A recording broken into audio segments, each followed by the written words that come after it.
She had built an empire from nothing, but she couldn't protect the one thing that mattered most. When 10-year-old Haley Monroe stood before 300 of New York's most powerful people and asked, "Mom, when will I finally have a dad who stays?" The whole room stopped breathing. Vanessa Langford, one of the most feared CEOs in America, felt the question carved through every wall she'd spent 7 years building. And somewhere in the basement of her own headquarters, a man pushing a mop heard the same question echo through a security speaker and said nothing, because men like him had learned long ago that silence was the only armor that kept them alive. What happened next would destroy everything they both thought they knew about strength, safety, and what it actually takes to build a family from the wreckage of broken lives. If this kind of story moves something in you, subscribe to the channel right now because we tell these stories every week and you don't want to miss what's coming next. Hit that like button and drop a comment below with your city and country. I want to see exactly how far this story has traveled. Now settle in, this one runs deep. The ballroom at the Meridian Grand had seen a lot of things over the years. Hostile corporate takeovers disguised as cocktail receptions, marriages that were really mergers, smiles that cost more than most people earned in a year. But in 11 years of hosting New York's most elite annual charity gala, it had never gone completely, suffocatingly silent the way it did on that particular Thursday evening in October. When a 10-year-old girl in a pale blue dress walked up to the microphone her mother had just stepped away from and said 7 words that no amount of money could have prepared anyone for. "Mom, when will I finally have a dad who stays?" The question hung in the air above 300 people who suddenly had nowhere to look. Servers froze mid-step. A champagne glass stopped halfway to someone's lips. The string quartet in the corner wound down without instruction, the last note dissolving into the kind of silence that doesn't happen by accident. It happens when something real crashes through a room that has been carefully engineered to keep reality at a very comfortable distance. Vanessa Langford stood 4 steps from the podium, holding the edge of a draped table for exactly 2 seconds before she released it. 2 seconds. That was all she allowed herself. Then she crossed the stage, crouched in front of her daughter so their eyes were level, and said, quietly enough that most of the room couldn't hear, "Baby, where did that come from?" Haley looked back at her with the particular brand of honesty that only exists in children who haven't yet learned to perform. "You said tonight was about finding someone. I just wanted to know if it was really going to work this time." Vanessa's throat closed around whatever she'd been planning to say. She straightened up slowly, turned to face the room, and for the first time in 7 years of quarterly earnings calls, congressional testimonials, and boardroom confrontations with men twice her age, who had never believed she belonged there, Vanessa Langford had absolutely nothing prepared. What she said instead was this: "My daughter just asked me the most important question anyone has asked me in this building, and I don't have a rehearsed answer." She paused. "I have a promise. Over the next month, Haley and I are going to meet people, not through business channels, not through curated introductions, not because someone's portfolio impressed my assistant, through ordinary life, the way regular people do it." She looked down at Haley. "And we're going to figure it out together." The applause started slowly, then built. But Vanessa wasn't listening to it. She was watching her daughter's face, searching for something. Reassurance, maybe, that the promise hadn't sounded hollow, that it had landed the way she'd meant it. Haley gave her a small, uncertain nod. It was not the reaction of a child who had been convinced. It was the reaction of a child who was willing to wait and see. Downstairs, on the 3rd sublevel of the Meridian Grand, in a service corridor that smelled like industrial cleaner and old carpet, a man named Logan Kane stood with a mop handle and listened to the same moment through a crackle of ceiling-mounted PA speakers that were technically supposed to broadcast fire safety announcements and nothing else. He didn't say anything when it ended. He wrung out the mop, pushed the bucket around the corner, and got back to work. Logan was 37 years old and had been working for Metropolitan Commercial Cleaning Services for 14 months. He was good at the job in the specific way that people are good at things they do not care about, efficiently, quietly, without complaint. His supervisor, a heavy-set man named Gerald, who smelled permanently of cigarettes and kept a family photo on his desk that was 4 years out of date, had written in Logan's last evaluation, "Reliable, independent, doesn't socialize much but never causes problems," which was accurate as far as it went.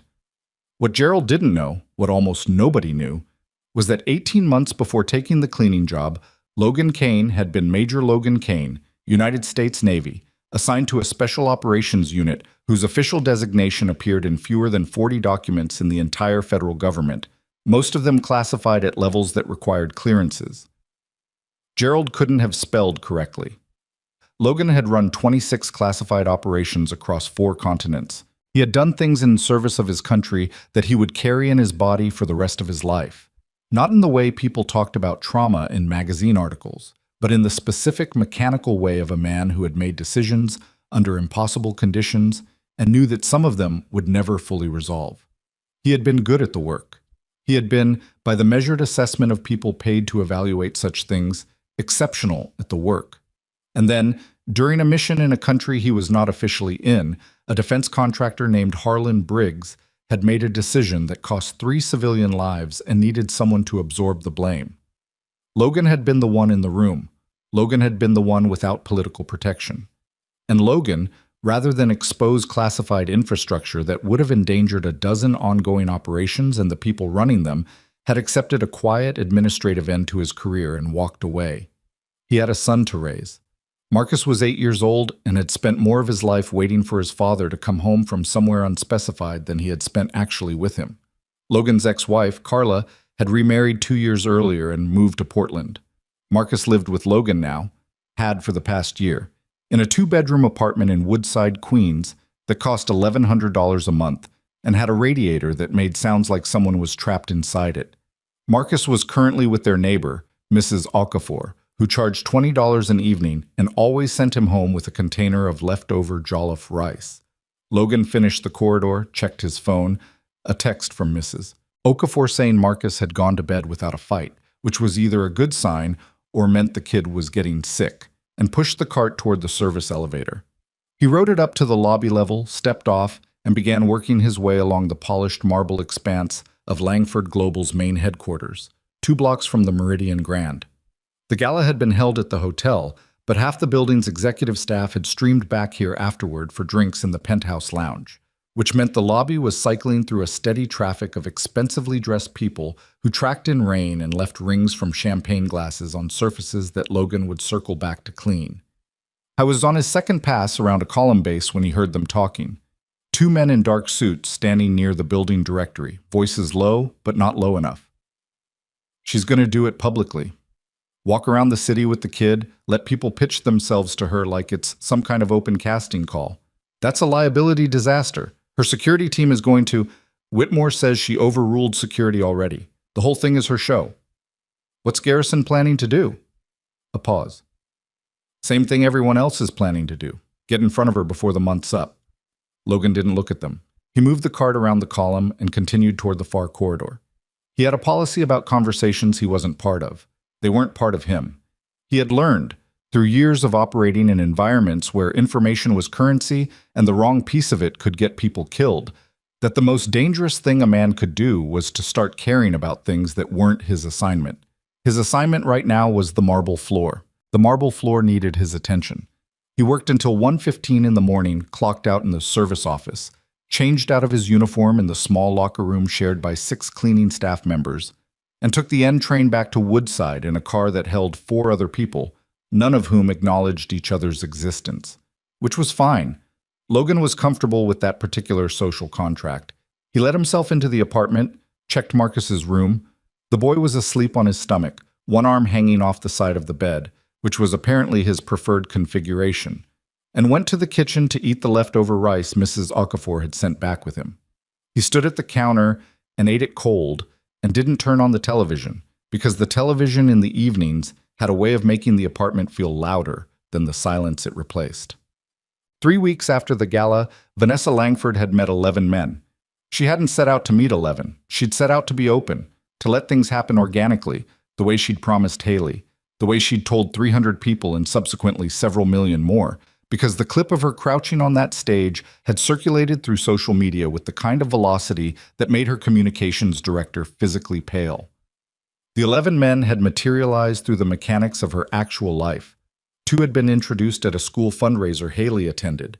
1 had approached her in the lobby of her building with what he described as not an agenda, but which was clearly a pitch deck in human form. 3 more had been connected through people she considered friends, which made her reassess what she meant by that word. The remaining 5 had found increasingly creative ways to enter her orbit through business channels that technically qualified as ordinary life only if you defined ordinary very loosely. They were all, in various ways, impressive. Intelligent men. Men with track records and reputations, and the particular ease of people who had never had to fight to be taken seriously in a room. One had run a logistics company that operated across 19 countries. Another sat on the boards of 4 nonprofits and spoke with genuine passion about education reform. A third had the kind of face that made you want to trust him immediately, which Vanessa recognized, after enough years in corporate environments, as its own kind of warning sign. Every conversation had felt, in some essential way she couldn't fully articulate, like a negotiation. Not because the men were being dishonest. She didn't think most of them were, but there was always something being managed, an image being maintained, a version of themselves that had been prepared for exactly this kind of encounter. They were performing readiness. And Vanessa, who had spent 7 years performing her own form of readiness, recognized it with a clarity that made her tired in a way she couldn't explain to anyone, because the explanation would have made her sound ungrateful for problems that most people would have been grateful to have.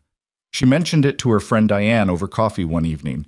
Diane, who had known her since before Langford Global existed, back when Vanessa had been 22 years old and working double shifts to keep the lights on in a studio apartment she shared with a roommate who owned 3 cats and a philosophy degree. They all want something, Vanessa said. Not bitterly, just as an observation. Everyone wants something, Diane said. The question is whether what they want lines up with what you need. None of them have asked about Haley. Not really. They ask about her the way you ask about someone's weekend, as a social gesture. Diane watched her over the rim of her cup. What does Haley think? Vanessa was quiet for a moment.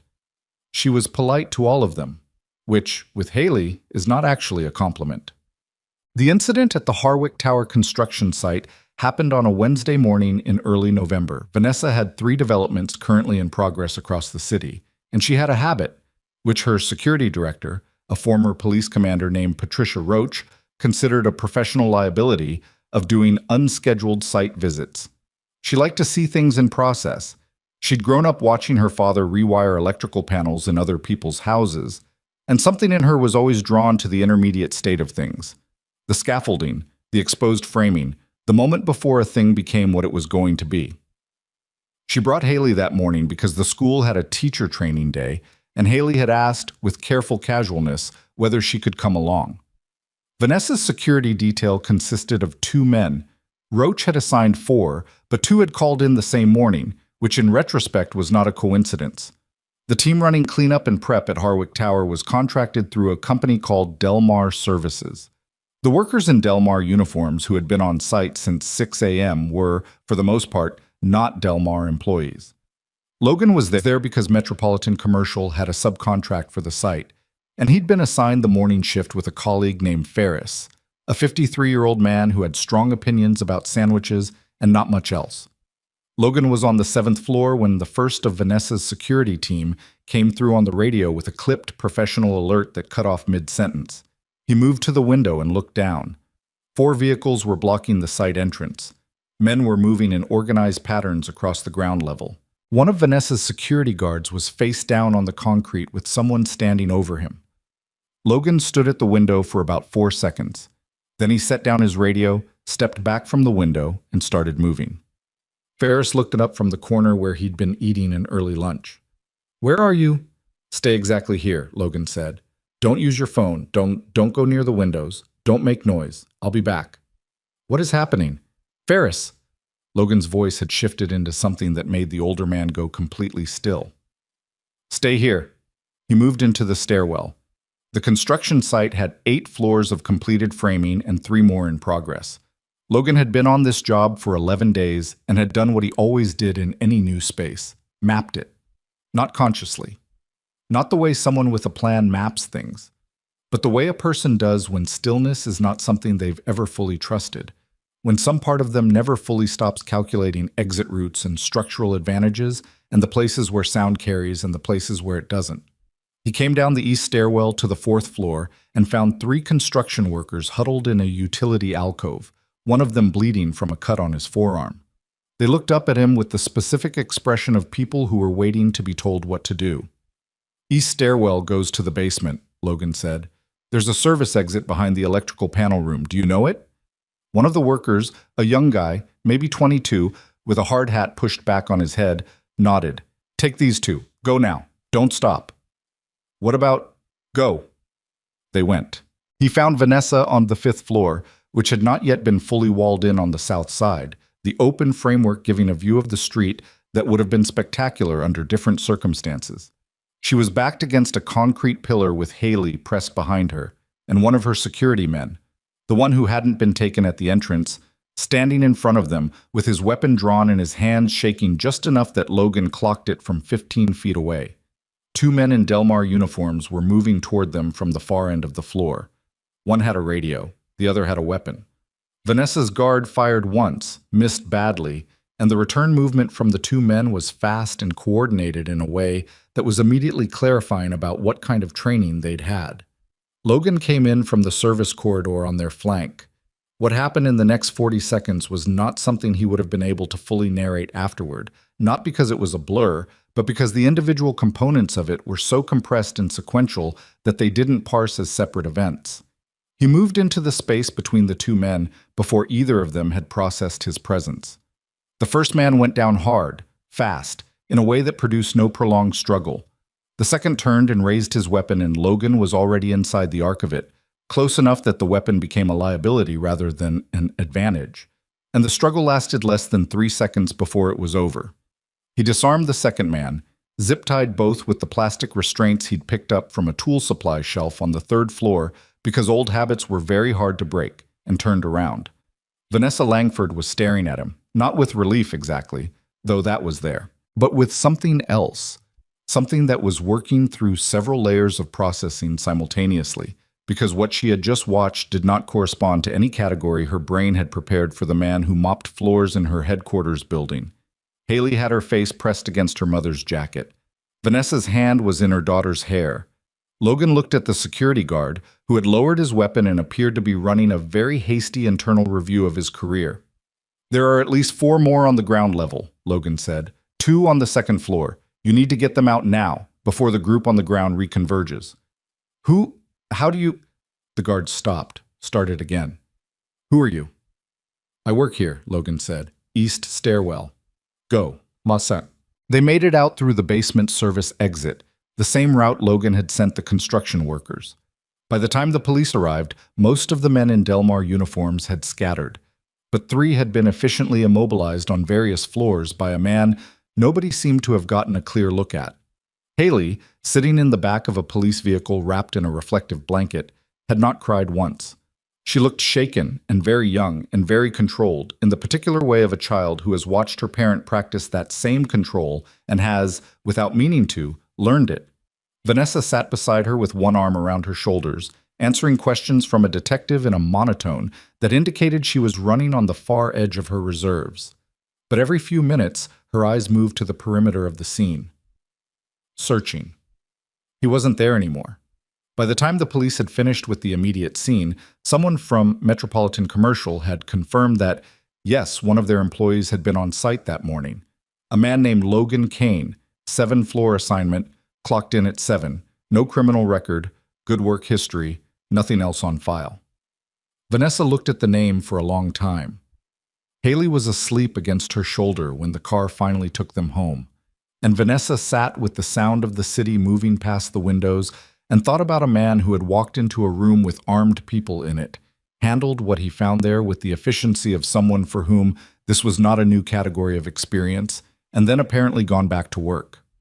She thought about the way he'd moved, the way he'd spoken to her guard, not with authority performing itself, not with the kind of tactical language that men used when they wanted to sound impressive, just clean, direct, absolutely certain. She thought about how he hadn't looked at her the way every person in that building usually looked at her, and she thought, for no reason she could have immediately explained, about what Haley had asked that Thursday evening 3 weeks ago, standing at a microphone in a ballroom full of people who had everything except the particular thing that actually mattered. She pulled out her phone and sent a message to her assistant. I need everything we have on an employee named Logan Kane. He's contracted through Metropolitan Commercial. Not a background check. Everything. She put the phone away, looked out the window. The city was gray and wet and entirely itself, indifferent to the fact that something had shifted, or was shifting, or was about to. Outside, somewhere in the rain, a man took the N train back to Queens and sat in a car with strangers who did not acknowledge him, and was profoundly grateful for that. The file Patricia Roach dropped on Vanessa's desk the following morning was thinner than expected. That was the first thing Vanessa noticed. For a man who had apparently walked through an active hostage situation and neutralized armed professionals with his bare hands, Logan Kane left almost no footprint in the world that a standard background search could find. Patricia sat across from her with the particular expression she wore when she was about to say something her employer wasn't going to like.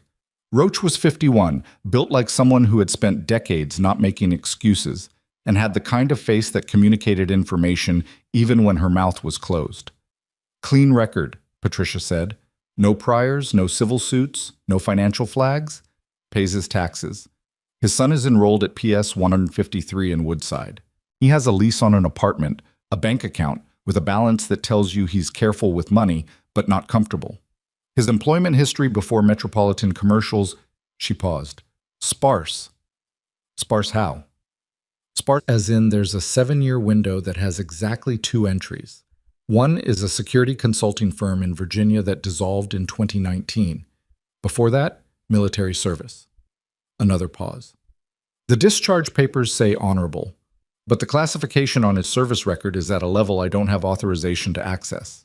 Vanessa looked at the file without touching it. Who does? I've made some calls. I'm waiting to hear back. Patricia leaned forward slightly. Vanessa, what this man did yesterday was not a civilian skill set.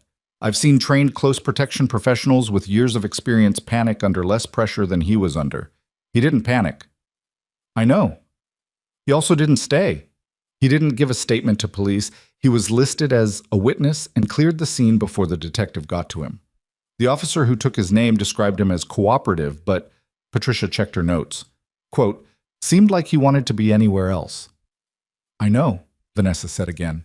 She picked up the file then and opened it. Logan Kane's employment photo from Metropolitan Commercial stared back at her.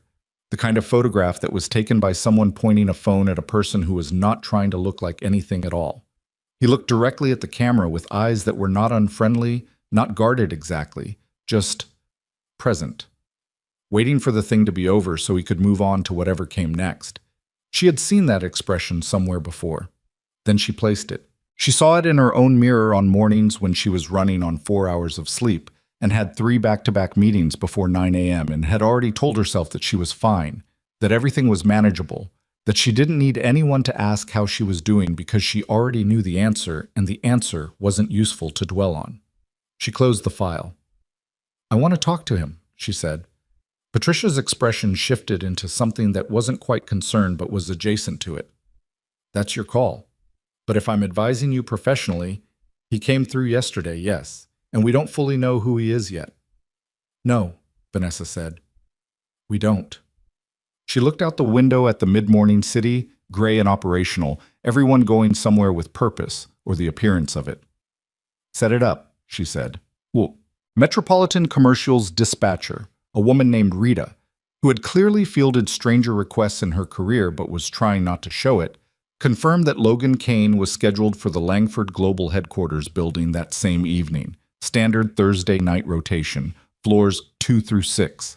She seemed unsure whether to be pleased or nervous that the CEO of the building knew this.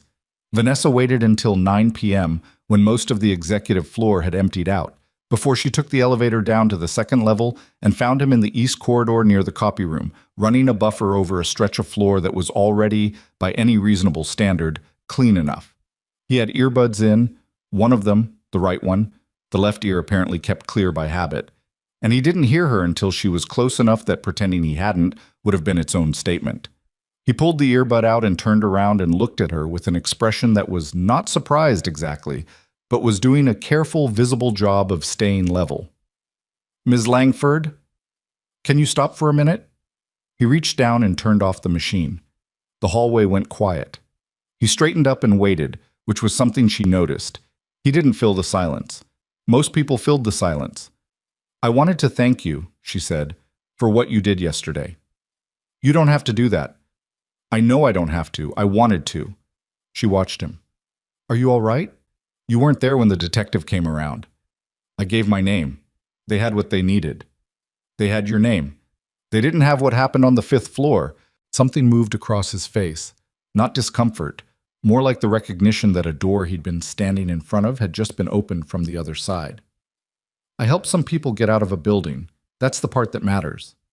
"The two men they found zip-tied to a support column," Vanessa said, "were both former military. One of them had an Interpol flag. The detective told me this morning." She paused. "That's not something a cleaning contractor does, Logan." The use of his first name landed in the air between them. He didn't correct it. "My daughter was in that building," she said. And then, because she hadn't planned to say the next part, but it came out anyway, she hasn't had someone step in front of something for her in a very long time. Neither have I. So I needed to say thank you in person, not through an HR form. He looked at her for a moment with those same level eyes from the employment photograph, and then something in them shifted, not softened exactly, but relented slightly, the way a door does when the latch releases. "How is she?" he said. "Your daughter." Quieter than usual, which for Haley means she's processing something. Vanessa crossed her arms, not defensively, more like she was holding herself in a shape that felt manageable. "She asked me last night whether the man who helped us was okay. I didn't know what to tell her." "Tell her I'm fine." "Are you?" He didn't answer immediately, and she appreciated that he didn't manufacture one. "I'm fine," he said, and it had the texture of something that was mostly true but not entirely uncomplicated. She nodded once. "Okay." She started to turn, then stopped. "For what it's worth, whatever you were before this job, whatever happened, you didn't hesitate yesterday. Not for a second. That's not nothing." He didn't say anything to that. She didn't wait for him to. She went back to the elevator and pressed the button for the executive floor and stood looking at her own reflection in the brushed steel doors while they slid shut. Behind her, in the empty corridor, Logan Kane stood very still for a moment. Then he put the earbud back in and turned the machine back on. Well, Marcus asked about the news story 3 days later. Logan had managed to keep it off the television and his phone put away. But Marcus was 8 and had friends at school, and the friends had parents who talked. And a kidnapping attempt involving a famous billionaire CEO at a construction site was exactly the kind of story that traveled through a 3rd-grade classroom at speed. "Dad." Marcus was eating cereal at the kitchen table, feet swinging because he was still just short enough that they didn't reach the floor. "Were you at that building? The one on the news?" Logan poured his own coffee. "What building?" "The Harwick one. They said a janitor saved that lady. Was that you?" "I work at a lot of buildings." Marcus gave him the look, the one that had been developing over the past year into something remarkably similar to the look Logan's own mother had deployed when he was a teenager attempting evasion. "Dad, I helped some people get out of a situation. It wasn't a big deal." "The news said it was a big deal." "The news has to make things sound like big deals. That's what the news is for." Marcus seemed to consider this with the genuine philosophical interest of a child who was still sorting out how much of what adults said was true versus how much was just what adults said. He took another spoonful of cereal. "Were you scared?" Logan sat down across from him. This was the kind of question that had a right answer and an easy answer, and he'd made himself a rule, after Carla left, that he was going to try to give Marcus the right one even when it was harder to say. "For a second," he said, "before I figured out what needed to happen." Marcus chewed on that, literally and figuratively. "But then you weren't scared anymore?" "Then I was busy." Scared and busy are hard to do at the same time. The boy seemed to find this satisfying in a way that longer explanations might not have been. He went back to his cereal. Logan drank his coffee and looked at the kitchen wall where Marcus had taped up a drawing he'd made at school. A house with a lopsided chimney and 2 figures standing in front of it, one tall and one short, labeled in the careful lettering of a kid still learning to make his letters go the right direction. Dad and me. There was no third figure. Logan noticed that every time he looked at it and said nothing and kept noticing. What? The media, meanwhile, had taken the story and done with it what media reliably does. Made it bigger, flatter, and stranger than the original. Billionaire CEO rescued by mystery janitor had the viral geometry of a story that practically moved itself. Class inversion, physical heroism, the visual contrast of a cleaning uniform against the backdrop of an attempted kidnapping. By the fourth day, the clip of Vanessa at the gala, her daughter's question, her spontaneous promise, was being stitched together with breathless speculation about whether the mystery janitor was her answer. Vanessa's communications director, a precise, perpetually underslept man named Arthur Fenn, came to her office that morning with the look of someone who had been managing a crisis since approximately 4 a.m. and was running on the wrong side of his second wind. "The narrative is writing itself," he said, "and not in a way we control." "I know." They're calling him the hero janitor. 3 networks have used that phrase. TMZ has a blurry security camera photo they're describing as potentially the man responsible. 17 influencers have already made videos. Arthur. His name hasn't leaked yet, but it will. These things always... Arthur. She waited until he stopped moving. Whatever happens with the coverage, we're not going to issue a statement that mentions him by name. If his name comes out, it doesn't come from us. Is that clear? Fenn blinked. Clear, yes. He looked at his tablet, then back at her. For what it's worth, the sympathy metrics on your approval numbers are the best they've been since the company's Series C announcement. People like the story. People like the story because a man did something decent, and my daughter is safe. It's not a metrics event, Arthur. He had the grace to look slightly abashed. Right, of course. He retreated toward the door. I'll handle the inquiries. When he was gone, Vanessa turned back to the window. 11 floors below, the city moved with its usual indifference. Pedestrians, taxis, a delivery truck double-parked on the corner while the driver hauled boxes with the resigned efficiency of a man who had given up expecting anyone to make room. She thought about Logan in the corridor 2 nights ago, the way he'd stood there with his hands relaxed at his sides, not performing anything, not managing his image, just answering her questions with the minimum number of words that honesty required. She picked up her phone and called Patricia Roach. Where are we on the service record? Patricia's answer came without preamble, because she was that kind of person.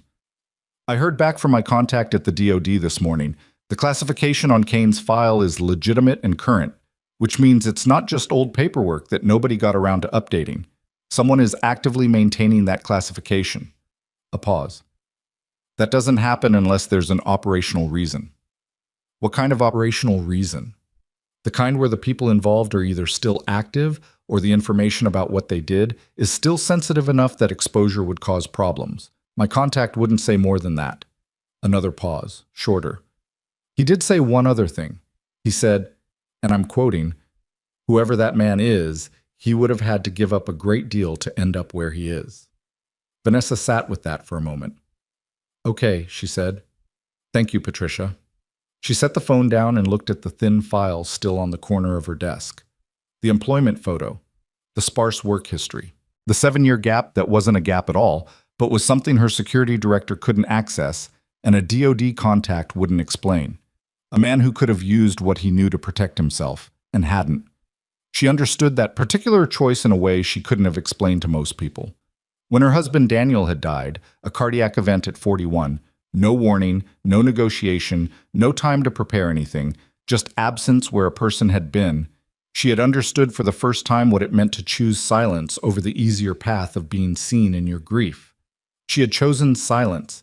She had gone back to work within a week, which her therapist at the time had described as a coping strategy with significant long-term costs, and which Vanessa had understood was true and chosen anyway, because the alternative was falling apart in a way that felt like it might not stop. She had never stopped paying those long-term costs. She was fairly certain Logan Kane hadn't either. So, the suitors, as Vanessa had privately started thinking of them, a word she used ironically because it made the situation feel slightly less absurd, continued to surface through the month. The media attention had, if anything, accelerated their interest. Being seen with Vanessa Langford had always carried a certain social and professional weight, but now there was an added dimension.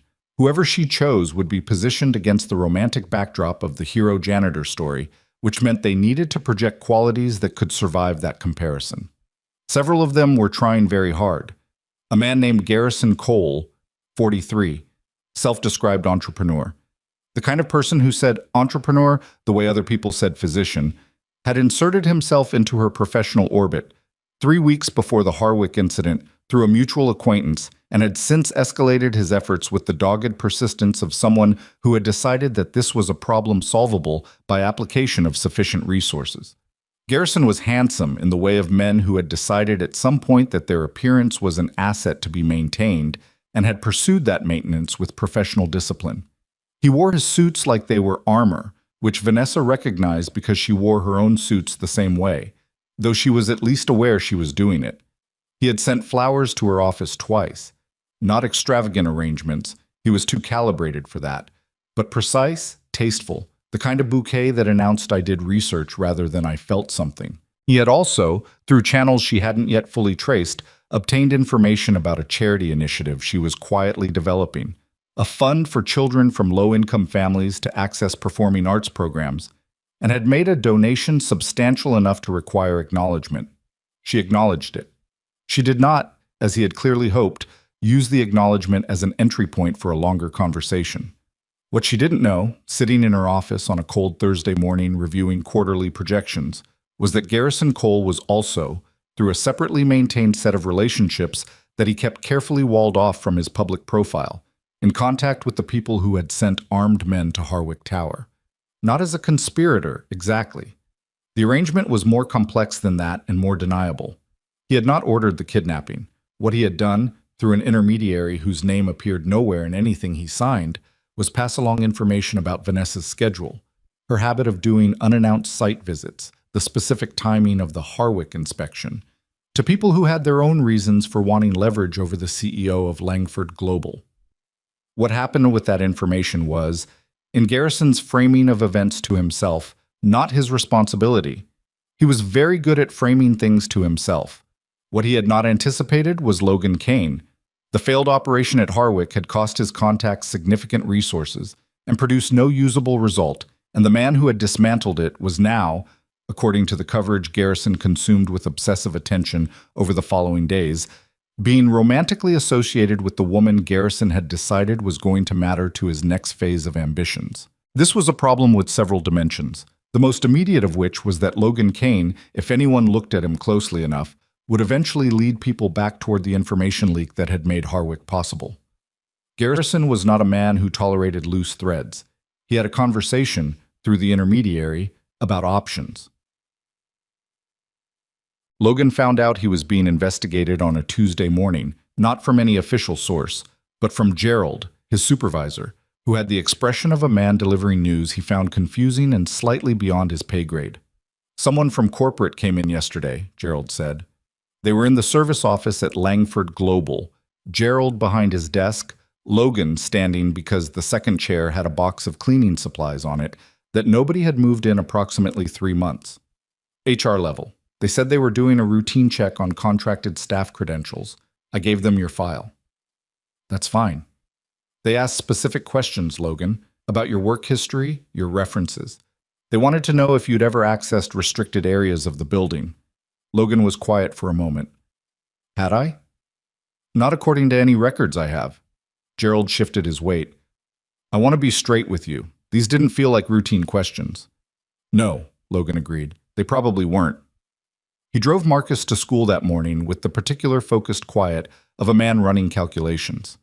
He walked Marcus to the door, something he didn't always do, and which Marcus noticed without commenting on, though he did look back once with an expression that was too knowing for 8, and then sat in the car in the school drop-off lane until a van behind him honked and he pulled forward. He called his sister in the evening, once Marcus was in bed. Dana, who was 41 and lived in Raleigh with her husband and 2 teenagers and a dog that had the same energy as a malfunctioning piece of equipment, answered on the second ring with the immediate alertness of a person who knew that her brother only called when something had weight to it. What's happening? She said, not as a question. Someone is looking into my background at work. Logan, I don't know who yet. It might be standard procedure given what happened at the construction site. He paused. It might not be. The line was quiet for a moment. When Dana spoke again, her voice was careful in the way of someone managing their own reaction for the sake of the conversation. Are you safe? Is Marcus? Marcus is fine. I'm fine. He sat at the kitchen table, the city running its nighttime inventory of sounds outside the window. A bus, someone's music from an upper floor, the radiator starting its routine. I just wanted someone to know. What are you going to do? I'm going to go to work tomorrow, and the day after. He looked at the drawing on the wall. Dad and me. I don't have a lot of other options right now, Dana said quietly. You always have options. You just hate every choice that requires asking for help. He didn't argue with that because it was accurate. They talked for a few more minutes about nothing important. Her daughter's volleyball tournament, a neighbor's construction project that had been ongoing since spring, and then said goodbye with the particular warmth of siblings who don't require explanation from each other and are, both of them, relieved by that. Logan sat at the table after the call ended. He thought about Vanessa Langford in the corridor, the way she'd looked at him without performing anything, without the management that everyone around her seemed to perform constantly. He thought about what she'd said. Whatever you were before this job, whatever happened, you didn't hesitate. He thought about Marcus asleep in the next room. He thought about Harwick and the two men he'd put down, and the look on the youngest construction worker's face when Logan had pointed him toward the service exit. Pure animal relief, the specific gratitude of someone who has been told exactly what to do in a moment when the alternatives were too frightening to process. He had spent 14 months trying to be a person who didn't know how to do what he knew how to do. Standing up from the table, he put his coffee cup in the sink and went to check the door lock. Not from paranoia, just habit, and looked out through the peephole into the hallway, which was empty and lit with the yellowed fluorescence of a landlord who replaced bulbs reluctantly. He stood there for a moment, hand still on the door. Then he went to bed. The credential investigation turned into something else 3 weeks later, when Logan arrived at Langford Global for the evening shift, and Gerald was waiting for him in the service office with a different expression than usual, not confused this time, but tight-mouthed and uncomfortable in a way that meant the news was worse. I need you to come in and sit down, Gerald said. Logan sat. Corporate security came back this morning. They're saying there was unauthorized access to the third-floor server room 2 weeks ago, Tuesday. They pulled the card logs. Gerald placed a printed sheet on the desk between them. Your access card shows entry at 11:47 p.m. Logan looked at the sheet. I wasn't in that building 2 weeks ago, Tuesday. I was assigned to the Midtown property on Tuesdays. I know that. I've got your timesheet. Then there's a mistake in their log. Gerald's expression said that he knew that, and that knowing it wasn't going to be enough. They want to put you on administrative suspension while they investigate. I pushed back. I told them you've got a clean record, and this doesn't match anything I know about you. But Logan, he spread his hands in the specific gesture of a man who has tried and reached the end of his capacity to try. It's above my level. Corporate security made the call. Logan sat with that for a moment. He thought about the access card, standard issue, kept on his lanyard, same as every other contracted employee. He thought about a 3-week-old investigation with oddly specific questions. He thought about the timeline and about the fact that someone had needed a reason to put him out of this building before they needed to do something else in it. Okay, he said. Gerald blinked. Okay? I'll collect my things. Logan stood. I didn't access that server room. You know that and I know that. But okay. Gerald looked at him with the expression of a man watching something slightly wrong happen and being unable to articulate why it felt worse than it should. Logan, if you want to fight this, I'll be in touch, Logan said. He cleaned out his locker, which didn't take long because he didn't keep much in it. A change of shirt, a phone charger, a paperback Marcus had left in his bag 3 weeks ago and that he'd been meaning to return. He put everything in his duffel and walked out through the service exit into the November evening, the cold hitting him immediately, the city going about its business in the particular aggressive way of New York on a weekday night. He stood on the sidewalk for a moment. The street was lit amber under the lamps, pedestrians moving in the practiced choreography of people who had learned to navigate shared space without looking at each other. A cab came around the corner too fast, headlights sweeping. Across the street, In the lobby, visible through the glass, he could see part of the executive floor elevator bank. He didn't know if Vanessa was still in the building. He didn't let himself think about whether she was. He turned up his collar and started walking toward the subway. 2 blocks later, his phone buzzed. Unknown number. He stopped walking and looked at it for a long moment before he answered. Kane. A voice he didn't recognize, clipped, administrative, the voice of someone who delivered information for a living. Speaking. You've been flagged for suspension from your contracted position at Langford Global. You should know, the access log showing your card was not produced by your card. Logan was very still. Around him, the city moved without him. Who is this? Someone who's been watching the same thread you're about to pull. A pause. Don't go back to that building tonight, and keep your son close. The line went dead. Logan stood on the sidewalk with the phone in his hand. The cold was very clear. His breath made shapes in it. He called Mrs. Okafor before he'd taken another 3 steps. She picked up on the first ring, sounding surprised, and he said, I'm going to come get Marcus early tonight, if that's okay. I'll explain later. She said, of course, and he said thank you, and he was already moving toward the subway before the call ended. Whatever was coming, he realized, was not going to give him the option of staying invisible. The 14 months of quiet he had built, carefully, painstakingly, like a man laying floor tile with borrowed tools, was about to be pulled from under him. And somewhere in the building he'd just walked away from, a man named Garrison Cole was making a phone call of his own, because loose threads had a way of finding their own ends if you didn't cut them first. Marcus didn't ask why his father had picked him up early.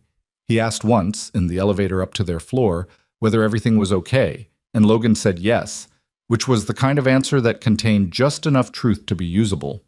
Marcus seemed to file it away in the particular category of dad things I don't fully understand yet, and went to brush his teeth without being asked, which was either a sign of unusual maturity or evidence that he'd sensed something in the air and was responding to it the only way an 8-year-old knows how, by being very, very good. Logan sat at the kitchen table after Marcus was in bed and thought about the phone call. The voice had been male, American, middle-aged. No regional accent he could pin down precisely. The flat cadence of someone trained to communicate without revealing geography or emotion. What struck him most was not what had been said, but what the call's existence implied. That someone had been watching the situation at Langford Global closely enough to know about the suspension within hours of it happening, and had decided that warning Logan was worth the risk of making contact, which meant either they had interests that aligned with his, or they needed something from him that required him to stay functional. Neither possibility was entirely comforting. He went to the closet in his bedroom, the top shelf, behind a folded blanket Marcus had outgrown, but that Logan hadn't thrown away because Marcus had dragged it everywhere for 2 years, and some things you don't throw away, and pulled down a fireproof document box. Inside, Marcus's birth certificate, their lease, his own discharge papers, and a prepaid phone he'd bought with cash 14 months ago and never once used. He held it for a moment. Then he put it back, replaced the blanket, and closed the closet. Not yet. Whatever was coming, he needed more information before he started making moves that couldn't be unmade. He went to bed at midnight and stared at the ceiling for a long time, listening to the radiator make its nightly argument with itself, until eventually his body did what bodies trained for deprivation learned to do. It took sleep when sleep was available, regardless of what the mind was doing. Vanessa found out about Logan's suspension the following morning, not from Patricia, not from HR, but from Arthur Fenn, who had a gift for acquiring information from lateral sources, and had picked it up through the facility's management chain in the form of a routine staffing change notice that had, for reasons he couldn't explain, triggered his instinct that something was not routine about it. He put it on her desk alongside her calendar summary and her coffee without comment, which was its own form of comment. She read it twice. Then she called Patricia. I know, Patricia said before Vanessa had finished framing the question. I'm already looking at it. The access log is wrong, Vanessa. I pulled the raw data from the server room system myself. The card read registered, yes, but the biometric secondary confirmation that the system requires for that particular room did not trigger, which means either the system glitched or someone cloned his card number and used it in a way that the biometric step couldn't validate because the physical card wasn't present. Someone set him up. That's what the evidence suggests, yes. Vanessa was quiet for a moment. Through her office windows, the city had the particular hard brightness of a November morning when the sun actually shows up. Light that doesn't warm anything but illuminates everything mercilessly. Who benefits from him being out of this building? That's the question I've been sitting with since 6 this morning. Patricia's voice had an edge to it that Vanessa recognized. It was the edge of a person who was angry and was disciplining the anger into something useful. The access attempt on the server room happened the night of November 14th. Do you want to know who was in this building that evening on a late meeting? Vanessa waited. Garrison Cole. He had a 7 o'clock with your CFO about a potential co-investment structure. Building records show he didn't badge out until 11:22 p.m. The silence between them had weight to it. That puts him in the building, Vanessa said carefully, 25 minutes before the access log shows Logan's card. Yes, it does. Patricia, is this?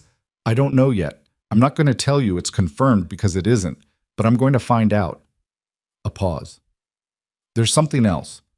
I got more back on Kane this morning, from a different contact, someone who was at DOD but retired 6 years ago and has fewer constraints about what he'll say. Vanessa straightened slightly. Tell me.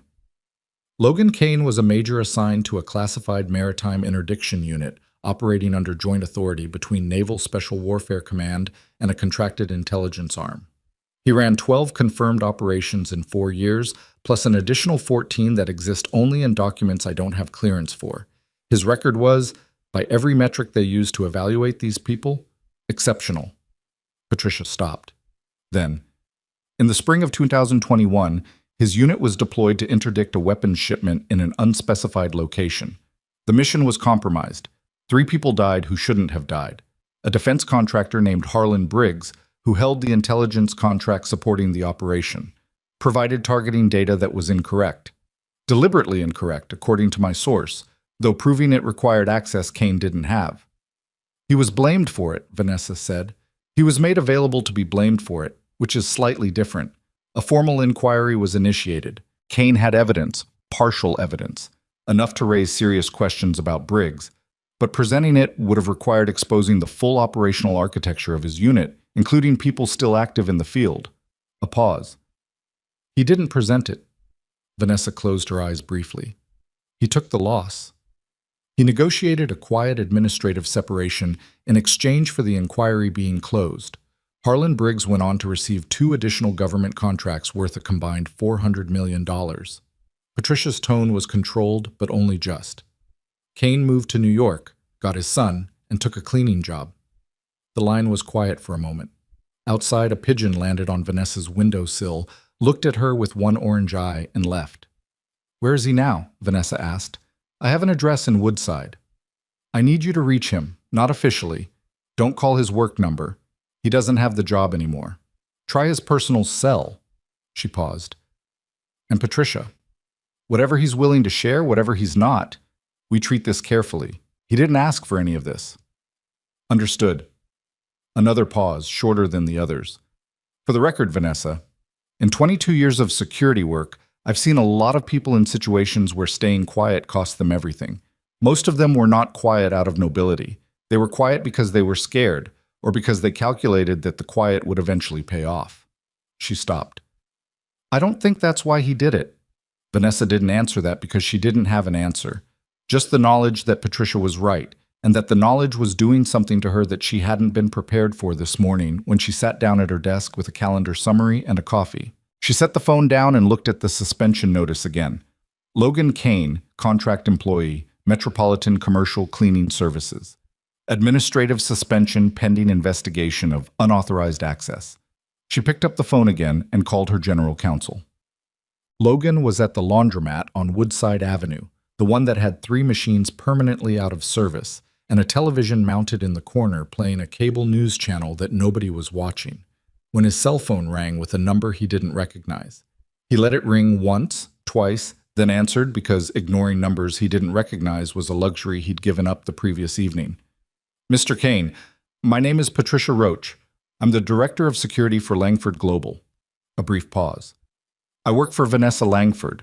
I want you to know this call is coming from her, not from corporate HR, and it's not about the suspension. Logan watched a dryer rotating someone else's laundry. What's it about? We have reason to believe your access card was cloned and the log entry used to manufacture grounds for your removal from the building. I want to share what we've found and ask if you'd be willing to meet." He was quiet for a moment. Across the laundromat, a young mother was folding clothes with the focused efficiency of someone for whom time was extremely finite, a toddler sitting on a plastic chair beside her eating crackers from a zip bag. "Mr. Kane?" "I'm here." He shifted the phone. "Why are you telling me this?"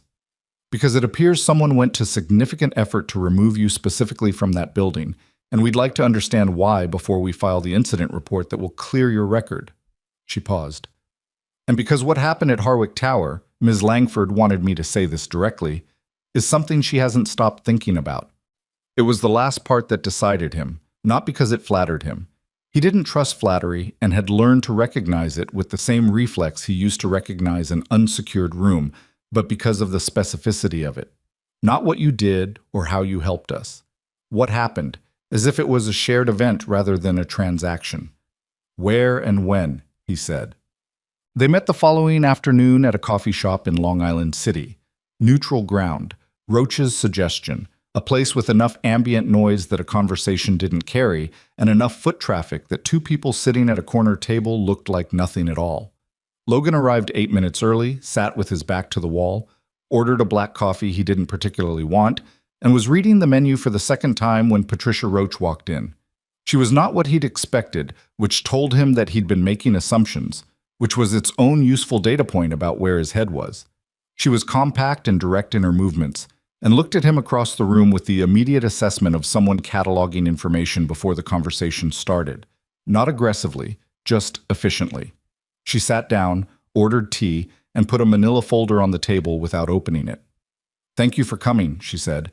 "You said there was evidence about the card." "There is." She opened the folder and turned 2 printed pages toward him. He looked at them. Raw system data, authentication logs, the biometric gap Patricia had described on the phone.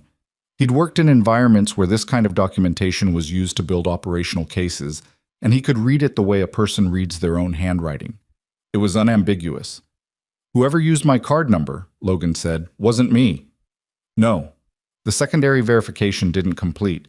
The system should have rejected the access attempt, but there was a software patch applied to the server room authentication protocol 3 days before this incident that appears to have introduced a gap in the biometric requirement under certain timing conditions. She paused. That patch was requested by someone in the IT department whose access level shouldn't have allowed the request. "We're tracing it." "You have a name?" "We have a user account. The account belongs to a junior network administrator who says he was given the patch parameters by a senior consultant who was brought in for a system upgrade last month." She looked at him steadily. "The consulting firm that sent that senior consultant was contracted through a holding company that has a documented business relationship with Garrison Cole." Logan set down his coffee. He had never heard the name Garrison Cole before the previous week, and then he had heard it twice in 48 hours. Once in a message from Dana, who had been doing her own searching after their call, and had texted him a name attached to a question mark, and now here. "Tell me about Cole," he said. Patricia told him. She laid it out in the clean, sequential way of someone who had organized information for professional purposes. Cole's background, his insertion into Vanessa's orbit, the business interests that overlapped with Langford Global's development portfolio, the late evening in the building, the 25-minute gap. Then she put a second set of papers in front of him, a financial disclosure document with 3 lines highlighted in yellow. Logan looked at them. "Cole has a beneficial interest in a security company called Meridian Tactical Group," Patricia said. "It's structured through 2 layers of holding entities, which is why it didn't surface in standard disclosure checks. Meridian Tactical Group employs several individuals who have prior association with a private contracting firm that did work for..." She paused. "Harlan Briggs." The laundromat, the ceiling of his bedroom, the prepaid phone on the top shelf. All the small geometries of the past 14 months arranged themselves into a different pattern, and Logan sat with the new shape of it for a moment. "He's connected to Briggs," Logan said, not a question. "Indirectly, there are 2 degrees of separation business-wise, but one of the men Meridian Tactical employs was directly involved in the intelligence operation that..." Patricia stopped carefully.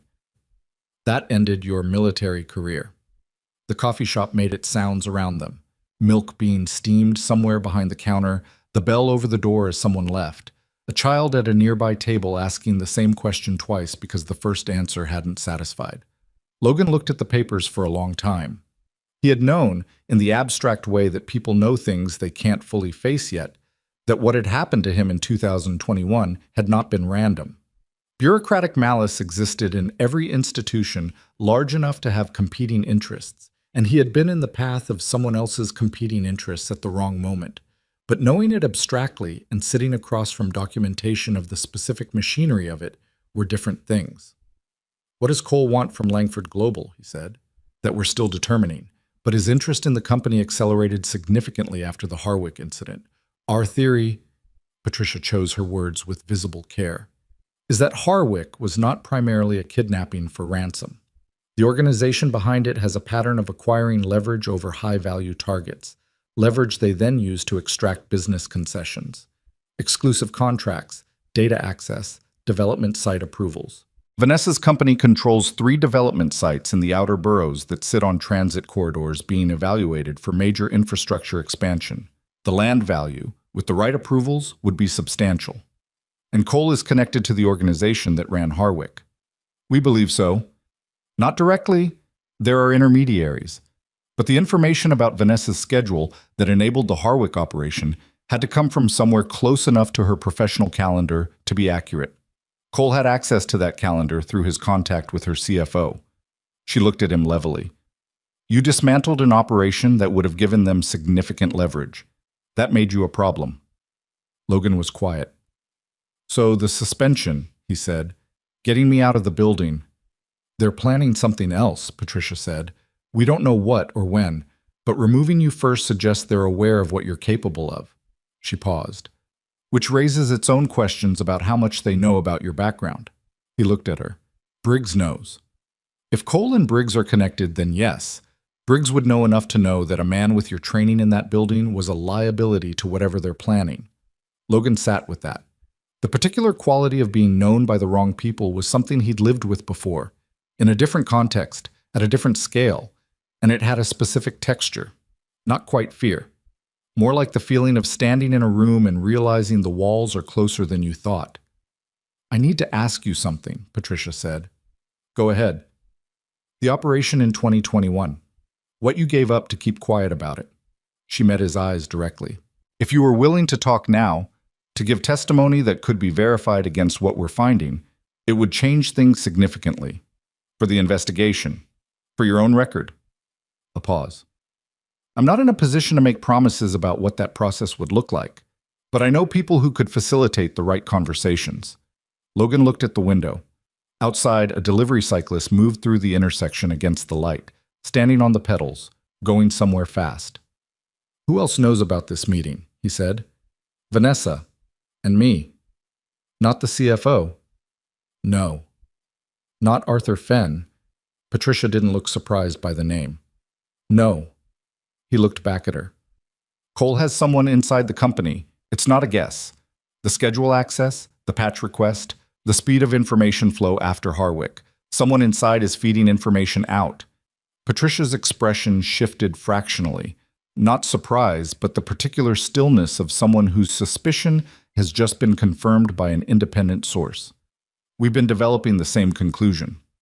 You need to find them before they know you're looking." He put his hands flat on the table. "How soon can you move on Cole's connection to the server room incident?" "Legally? With the documentation we have, we could file with the DA's office within a week. But filing starts a clock. Once Cole knows we've filed, he moves whatever he's planning forward." Logan nodded. "Don't file yet." Patricia looked at him steadily. "What are you thinking?" He was thinking about Vanessa in the corridor. Whatever you were before this job, whatever happened. He was thinking about Marcus's drawing on the kitchen wall. "I was thinking about a mission that went wrong in 2021 because someone had decided his life and his team's lives were acceptable costs against a business interest, and about the 14 months he'd spent pushing a cart around buildings trying to be small enough that the same kind of people never found him again." "I'm thinking," Logan said, "that being out of the building might not be the disadvantage they're counting on." Vanessa was in a board meeting when Patricia's text came through. 3 words. He's in. Details later. She read it under the table and put the phone face down and looked at the presentation on the screen at the front of the room, which was about Q4 projections and was being delivered by someone she employed and trusted and was currently unable to process because her mind was in a coffee shop in Long Island City having a conversation she hadn't been part of but that felt, in some way, she couldn't have defended with data, like it mattered more than anything happening in this room.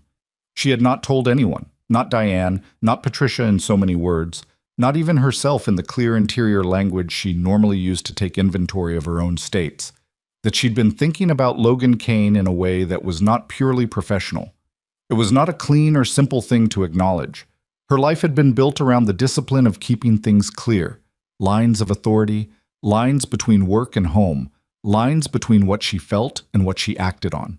She had learned that discipline in the years after Daniel died, when grief had a way of making everything blurry, and the only way she'd survived that blurriness was by drawing lines everywhere she could see.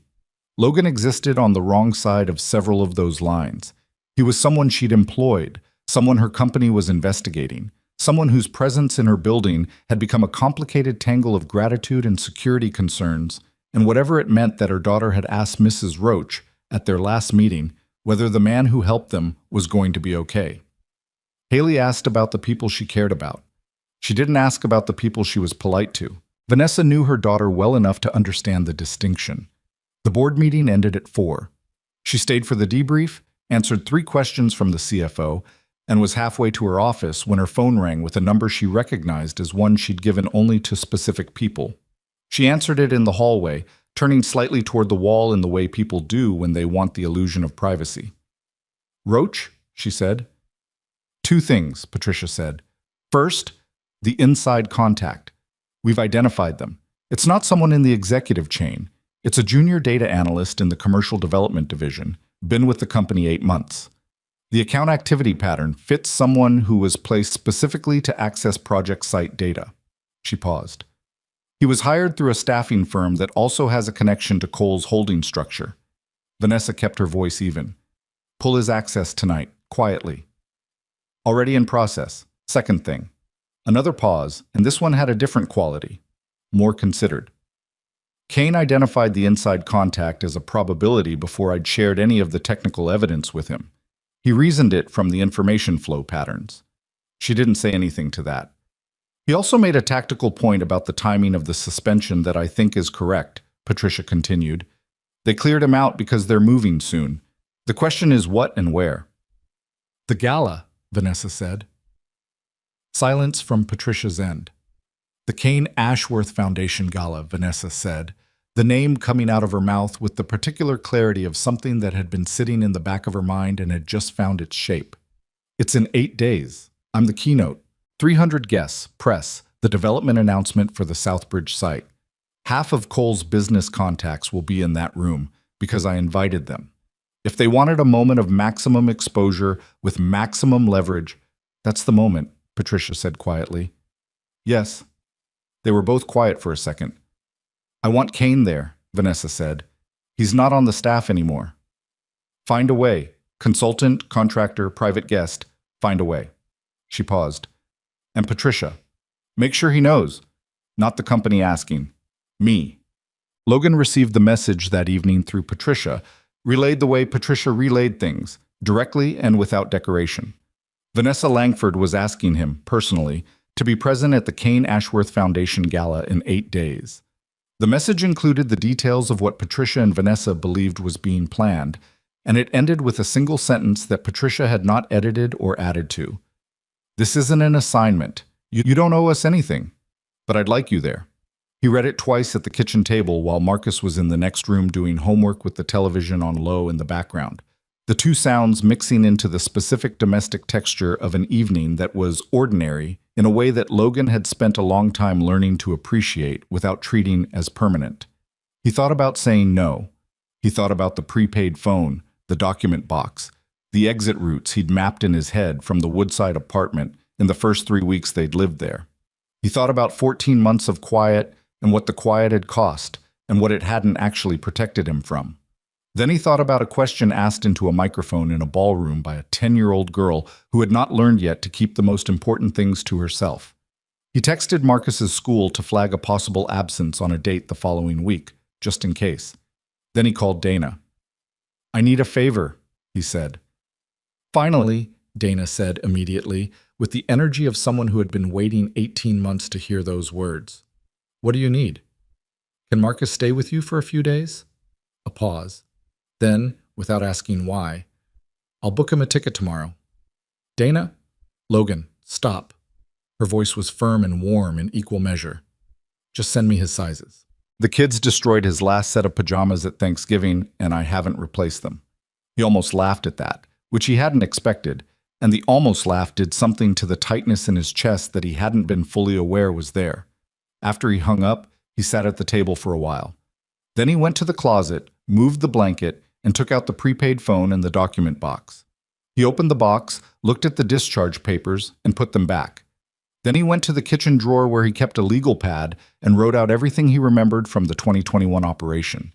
Names, dates, the specific sequence of events that had led to the inquiry, in the dense, precise shorthand of someone who had been trained to record information under conditions where there was no time to be comprehensive. He wrote for 2 hours. The radiator did its thing. The city ran its sounds outside. Marcus came to say goodnight and hugged him around the shoulders the way he'd recently started doing, with the full commitment of a kid who hadn't yet learned to make affection into something smaller than it was. "Night, Dad." "Night, Bud." When Marcus was in his room, Logan looked at the pages he'd written and thought about what they would mean if he gave them to the right people. Not just for the investigation into Cole and the gala, but for everything before. The inquiry, the discharge, the 3 years before that when he had been a person with a career and a rank and colleagues who knew his name in contexts other than maintenance schedules. He thought about Harlan Briggs receiving a $400 million contract while Logan Kane mopped marble floors. He put the pages in the document box, locked it, and replaced it on the shelf. 8 days. The gala was held at the Wentworth Hotel on 57th Street, a different venue than the Meridian Grand, which had been chosen deliberately by the event planning team and which Vanessa had approved without mentioning her reasons. The ballroom on the hotel's 4th floor held 340 people comfortably. The Langford communications team had spent 2 weeks managing the press access list, and Arthur Fenn had aged visibly in the process. Logan arrived at 5:30 p.m., 90 minutes before guests, through the service entrance on the building's north side. He was wearing a dark suit that Patricia's office had arranged. Nothing expensive, nothing that looked arranged, and he'd left his phone with Dana along with his son. He carried the prepaid phone in his inside pocket and nothing else. Patricia met him in the service corridor with 2 members of her team she trusted and had vetted herself. She handed him an earpiece and a building schematic and gave him 7 minutes of briefing that was efficient enough that he found himself, despite everything, professionally satisfied by it. "We've got 4 of Cole's known associates on the guest list," she said. 2 are legitimate business contacts who were invited before we identified the connection. The other 2 were added 3 weeks ago through a request that came through the CFO's office. We cleared the CFO. He was used as a conduit without knowing it. Where's Cole? Not on the guest list, which is either because he's staying clean or because he's not planning to be visible. She paused. We have a car matching a vehicle registered to one of Meridian Tactical's holding entities sitting on the block behind the hotel. How many? The car has been there since 4. We've made 2 passes. At least 2 occupants, possibly 3. Logan looked at the schematic. The ballroom had 2 primary exits, main doors to the north corridor, service doors to the east. 3 stairwells, 1 freight elevator that was currently being used for catering, 2 utility corridors on the 4th floor that connected to the maintenance level above. If they're running the same playbook as Harwick, he said, they'll want the moment of maximum confusion. Lights, noise, crowd. They'll use the service access. We've put 2 people on the freight elevator. They won't come up the freight elevator, too controlled. He looked at the maintenance corridor. Here, above the ballroom. If they can breach the maintenance level, they can come down through the utility access into the east corridor and be inside the room before anyone on the floor knows they're in the building. Patricia looked at the schematic for a moment. Then she got on her radio and moved 2 of her exterior team members to the maintenance level access point without visible hurry. At 6:45, Vanessa arrived. Logan saw her from the far side of the pre-function corridor. She was in a dark green dress that had nothing theatrical about it, the kind of thing a person wears when they care about how they look but aren't performing it, and she was talking to Arthur Fenn with the expression of someone receiving information they didn't fully need but were too polite to cut off. Her daughter was not with her tonight. Haley was with Diane, which had been Vanessa's decision the moment she and Patricia had mapped out their concerns about the evening. She saw Logan across the corridor at some point between Arthur's second and third sentence. Something in her expression shifted, not dramatically, just at the edges, and she nodded once, barely perceptible, and he returned it, and then Arthur was pulling her attention back towards something about seating arrangements. Logan turned back to the schematic. The next hour and 15 minutes passed with the particular stretched quality of time before something happens. The air in the corridor carrying the sounds of a filling ballroom, glassware, music, 300 people settling into the social architecture of an event they'd decided to attend for their own various reasons. At 8:07, the earpiece clicked, Patricia's voice controlled and quiet. Movement on the maintenance level, 2 confirmed, possibly 3, finished the sentence. He took the stairs 2 at a time, not running, moving with the specific kind of speed that doesn't announce itself, that looks, if you catch a glimpse of it, like someone who knows where they're going and has a reason to be there. The 4th floor east corridor was empty. He passed the service doors and heard the muffled sound of the ballroom on the other side. The keynote was starting, Vanessa's voice carrying through the wall in the particular cadence of someone who'd given 1,000 speeches and had stopped caring whether she sounded polished. The utility access was at the end of the corridor, a metal door with a push bar, standard commercial construction, the kind of door that looks like it should be louder than it is. Logan stood to the side of it and waited. He heard them before he saw them. Not footsteps exactly, but the quality of weight moving on the other side of the door with the deliberate quiet of people who had been trained to be quiet and were working at it. The push bar moved, the door opened. The first man through was big, moving fast, and did not expect anyone to be standing precisely where Logan was standing. What happened in the utility corridor over the next 90 seconds was not something that the 2 members of Patricia's team, who came up behind Logan 30 seconds in, fully witnessed. They arrived to find Logan standing in the middle of the corridor with a controlled stillness that communicated the situation was resolved, and 3 men in various states of incapacitation on the floor around him, and a 4th who had not made it out of the stairwell. 4, Logan said into the earpiece. Patricia, copy. We've got 2 more in the car downstairs. Local units are moving. From inside the ballroom through the wall, the keynote continued. Vanessa's voice, steady and clear, carrying through concrete and steel to where Logan stood in the corridor with his hands at his sides and his breathing already coming back to level, said, "The most important thing we can build isn't a structure. It's the conditions in which people can rely on each other." He stood there for a moment, in the empty corridor with 4 people on the floor and the sound of her voice through the wall. Then Patricia was on the earpiece again, and there were things that needed doing, and he did them. The police were inside the Wentworth by 8:19 p.m. The keynote ended at 8:22, to applause that Vanessa received with the particular collected stillness of someone who had spent the last 40 minutes speaking into a microphone while knowing, through the earpiece Patricia had insisted she wear, despite her objections, that something was happening in the corridor on the other side of the wall behind her. She had not let it show. She had delivered every sentence she'd prepared and 2 she hadn't, and when the applause came she nodded and stepped back from the podium and walked off stage into the wings where Patricia was waiting with the expression of someone who had run a very difficult hour and was still running it. "It's contained," Patricia said immediately, because she knew Vanessa well enough to know that was the first thing she needed to hear. "All 6 are in custody. No guests were aware. The ballroom is secure." Vanessa let out a breath that was quieter than it felt. "Logan?" "East corridor, he's fine." Patricia paused, and there was something in the pause that was almost, not admiration exactly, but the close cousin of it. 4 men in 90 seconds, Vanessa, in a hotel corridor alone before my team got there. Take me to him. The East corridor had the particular aftermath quality of a space where something had happened and been cleaned up just fast enough that the cleaning felt recent. 2 of Patricia's people standing at intervals, a scuff mark on the floor tile that hadn't been there before. The push bar on the utility door slightly out of alignment.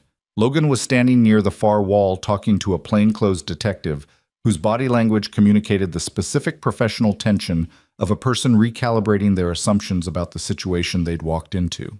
He looked up when Vanessa came around the corner. He looked, she noted, tired in a way that was different from his normal economy of expression. Not depleted, but carrying something, the way a person looks after they've done something that cost them more than the physical exertion of it. The detective glanced at her, recognized her, and stepped back half a step in the instinctive deference that Vanessa had spent years neither encouraging nor entirely discouraging because it was occasionally useful. "Ms. Langford," the detective said. "Detective Yara Osi, NYPD. We're going to need a full statement from Mr. Kane when you're done." "You'll have it," Vanessa said. "Give us a minute." The detective withdrew down the corridor with the practiced discretion of someone who had learned that billionaires and their complicated situations were above her pay grade in more ways than one. Vanessa looked at Logan. He looked back at her. The corridor was bright and slightly too cold, the way hotel service areas always were. The air carrying the faint industrial smell of cleaning supplies that had, she was aware, a particular resonance given the context. "Are you hurt?" she said. "No. That's not what your face says." He looked at her for a moment with something that might, on a different person, have been the beginning of a rueful expression. "I'm fine. Couple of bruises that'll show up tomorrow." He paused. "The ballroom, the guests. None of them know anything happened. Arthur is doing the drinks reception with the enthusiasm of a man whose entire professional worth is riding on it, which means he's managing it perfectly." Something in Logan's expression released a fraction. "Good." She crossed her arms in the way she had, not defensive, just the shape she took when she was holding herself steady. "The people downstairs," she said. "Do you know who sent them?" "Cole. Through Meridian Tactical. Patricia has the chain. It goes back 3 links before it gets clean." He looked at the scuff on the floor for a moment. "It also goes back to Briggs. One of the 4 up here was directly involved in the intelligence operation in 2021. I recognized him." Vanessa was very still. "You're sure?" "Yes." She understood what that meant, not just for the investigation, but for Logan, who had just come face to face, in a hotel corridor with a physical embodiment of the thing that had destroyed his career and rerouted his entire life. She didn't say anything about that directly because she didn't think he needed her to, and because she suspected that naming it out loud right now would do something to the composure he was maintaining that he didn't want done to it. "I wrote it down," he said. "What I remember from 2021. All of it." He met her eyes. "Names, dates, operational details I held back from the inquiry.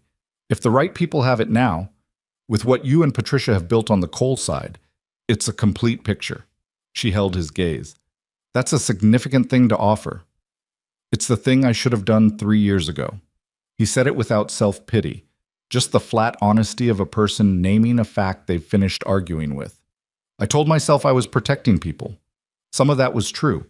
Some of it was that fighting meant being visible, and being visible meant—" He stopped.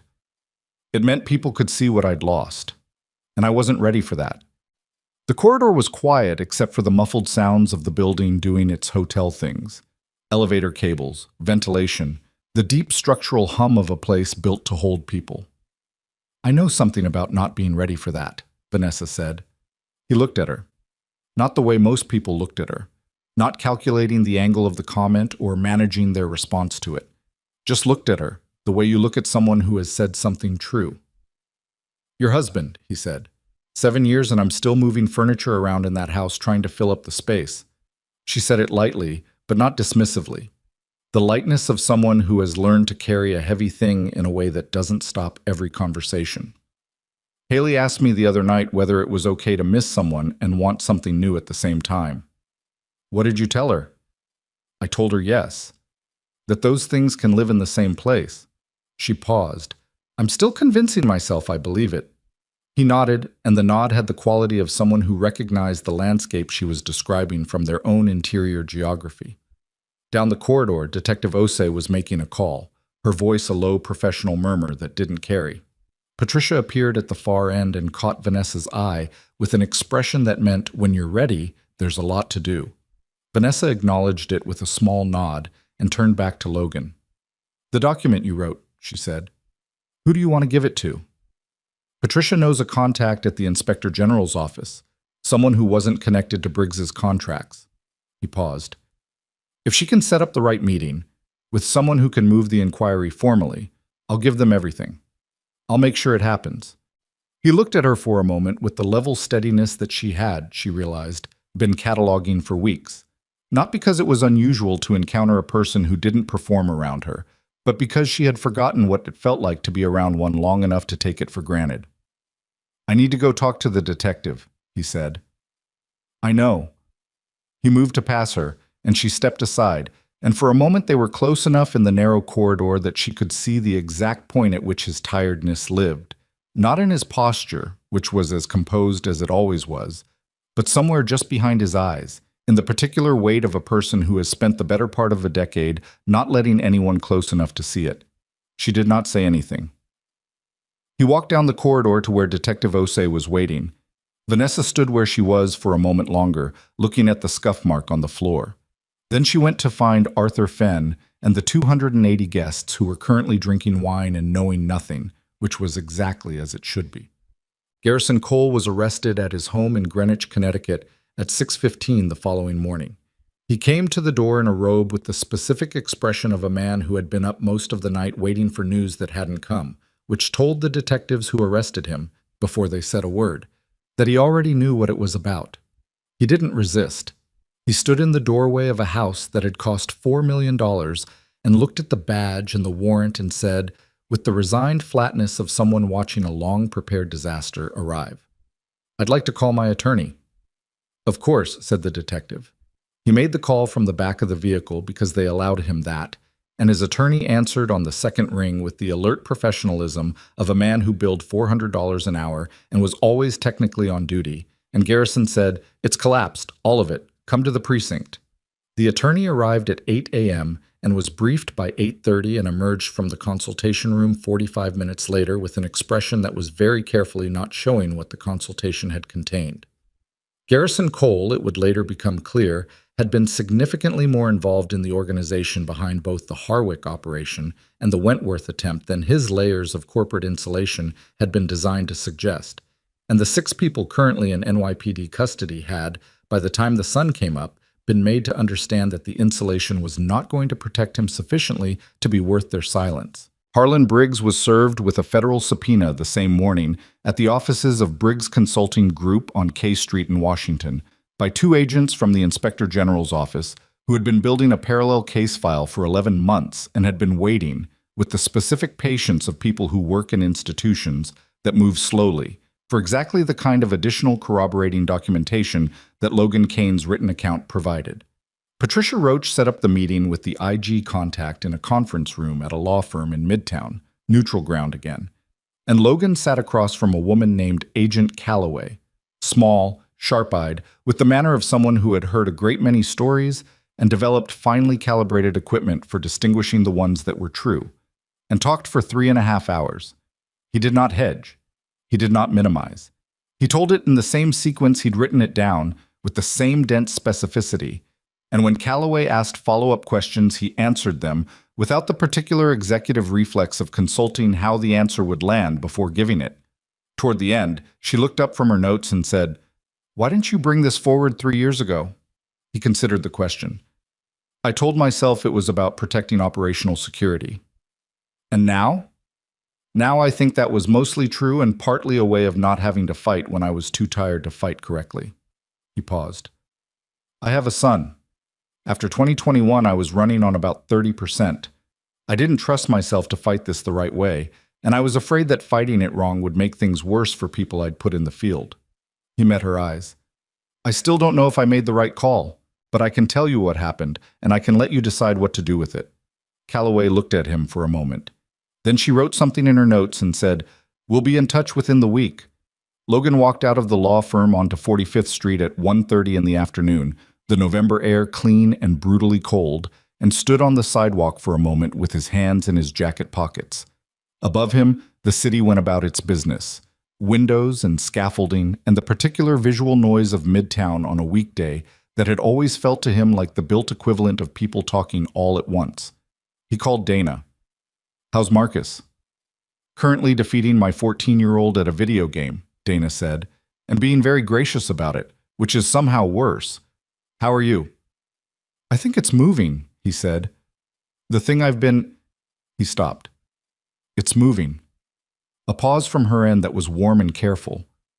Logan, that's... She stopped too. They were alike that way, both of them. Their mother's children, raised in a house where the biggest things were said in the smallest words. Good, she said finally. That's good. Tell Marcus I'll call him tonight. He knows. He told me to tell you to not worry, which is his way of saying he's worried. Logan almost smiled. Tell him I'm fine. Tell him yourself tonight. She hung up, which was also their mother's style. He put the phone in his pocket and started walking toward the subway, and for the first time in a long time, the walking felt like something other than retreat. The gathering at Vanessa's house 3 weeks later was not what anyone had originally designed it to be. The original purpose, which had been announced quietly through Vanessa's communications team as a small private dinner to introduce close colleagues and friends to the person she'd chosen to step into her personal life, had been conceived before Harwick, before the suspension, before the Wentworth corridor, when the idea of Vanessa Langford publicly choosing someone had still been framed, at least in the media's imagination, as a romantic denouement to the gala story, the billionaire and her mystery janitor, the class contrast fairy tale that practically wrote itself. The reality, as realities tend to be, was more complicated and less tidy, and somehow, because of that, more worth having. Vanessa's home in Riverdale was a house rather than a building, which was how she thought of it to distinguish it from the glass and steel of her professional life. It had a garden that was dormant in December, a kitchen that her late husband Daniel had designed with an architect friend, and that still had a dent in the plaster near the pantry door from the time he'd walked into it, carrying too many boxes from a hardware store and hadn't fixed it before he died, and which Vanessa had painted around every time the kitchen was repainted because she couldn't explain to herself why she hadn't just repaired it. The house held 14 people comfortably. Tonight it held 12, which was close enough. Patricia was there with her husband, a quiet man named Robert, who made furniture in his garage on weekends, and had the easy social patience of someone who had married an extrovert and learned to enjoy the periphery. Diane was there, in a red sweater that was slightly louder than everything else in the room, which was consistent with her as a person. Arthur Fenn had been invited and had arrived with a bottle of wine he'd clearly researched, and the air of someone surprised to have been included, which had made Vanessa feel briefly guilty for the amount of grief she gave him professionally. Gerald, Logan's former supervisor, was there because Logan had asked if he could invite him, and Vanessa had said of course, and Gerald had shown up in his good jacket and seemed genuinely delighted and slightly overwhelmed by the entire situation. Dana was there from Raleigh, having arranged the trip with a decisiveness that suggested she'd been looking for the excuse. She was tall and angular in the way of Logan, and had walked into the house and looked at Vanessa and said, without preamble, "He talks about you more than he thinks he does," which was not something Vanessa had known how to respond to, but which had made Diane, standing nearby, press her lips together to contain something. Marcus and Haley were in the living room. They had met for the first time 4 days earlier, in what Vanessa had privately dreaded as one of those encounters where too much depends on the outcome, and the dependence makes the outcome worse. What had actually happened was that Marcus had arrived with Logan, looked at Haley with the assessing directness of an 8-year-old, and said, "Do you play Minecraft?" And Haley had said, "I'm more of a creative mode person." And Marcus had said, "That's fine, creative mode is valid," with the grave tolerance of a child making a significant ideological concession, and they had gone to Haley's room and been largely self-sufficient for the subsequent 2 hours. Children, Vanessa had reflected afterward, were frequently better at this than adults. Tonight they were on the couch together, watching something on a tablet, Marcus with his feet tucked under him, and Haley upright in the particular way she always sat when she was doing 2 things at once, watching the screen and listening to the room at the same time, which was a habit she'd inherited from her mother and which Vanessa occasionally felt guilty about. Logan was in the kitchen. He had arrived 40 minutes early, which Vanessa had learned was his version of being on time, and had somehow migrated to the kitchen in the way that certain people do, not taking over, just finding the place in a house where the most useful thing was happening and being useful in it. He was talking to Robert about something, the two of them leaning against the counter with the ease of men who have found an immediate language in common. And when Vanessa came in to check on the bread she'd left warming, Logan looked up and said, "Robert knows someone who can fix the dent in the pantry door," without any preamble that indicated he'd noticed it, registered it, and understood something about why it was still there. Vanessa looked at him. "If you want it fixed," he added, with the careful qualifier of someone who has learned that assumptions about what people want repaired are not always accurate. "Ask me again in the spring," she said. He nodded, the way he nodded at things that required no argument, and turned back to Robert. She stood there for a second longer than she needed to, holding the bread pan, looking at the kitchen that her husband had designed with his architect friend and that she had lived in for 7 years, with the dent in the wall and the particular sound of the refrigerator and the window that looked out into the dormant garden, and thought about the way that spaces hold the people who've been in them, and the way that new people in a space change, not what it holds, but what you can see of what it holds. She put the bread on the counter and went back to her guests. The dinner itself was loud in the specific way that good dinners are loud. Multiple conversations happening simultaneously, the occasional burst of laughter from one end of the table that made the other end turn to ask what they'd missed. The territorial negotiations over the last of the roasted vegetables that were conducted with the elaborate politeness of people who had eaten enough together to feel comfortable being impolite about food. Dana told a story about Logan at 17 that he had clearly not anticipated, and that produced the specific expression of a person who has decided that protesting will only extend the story.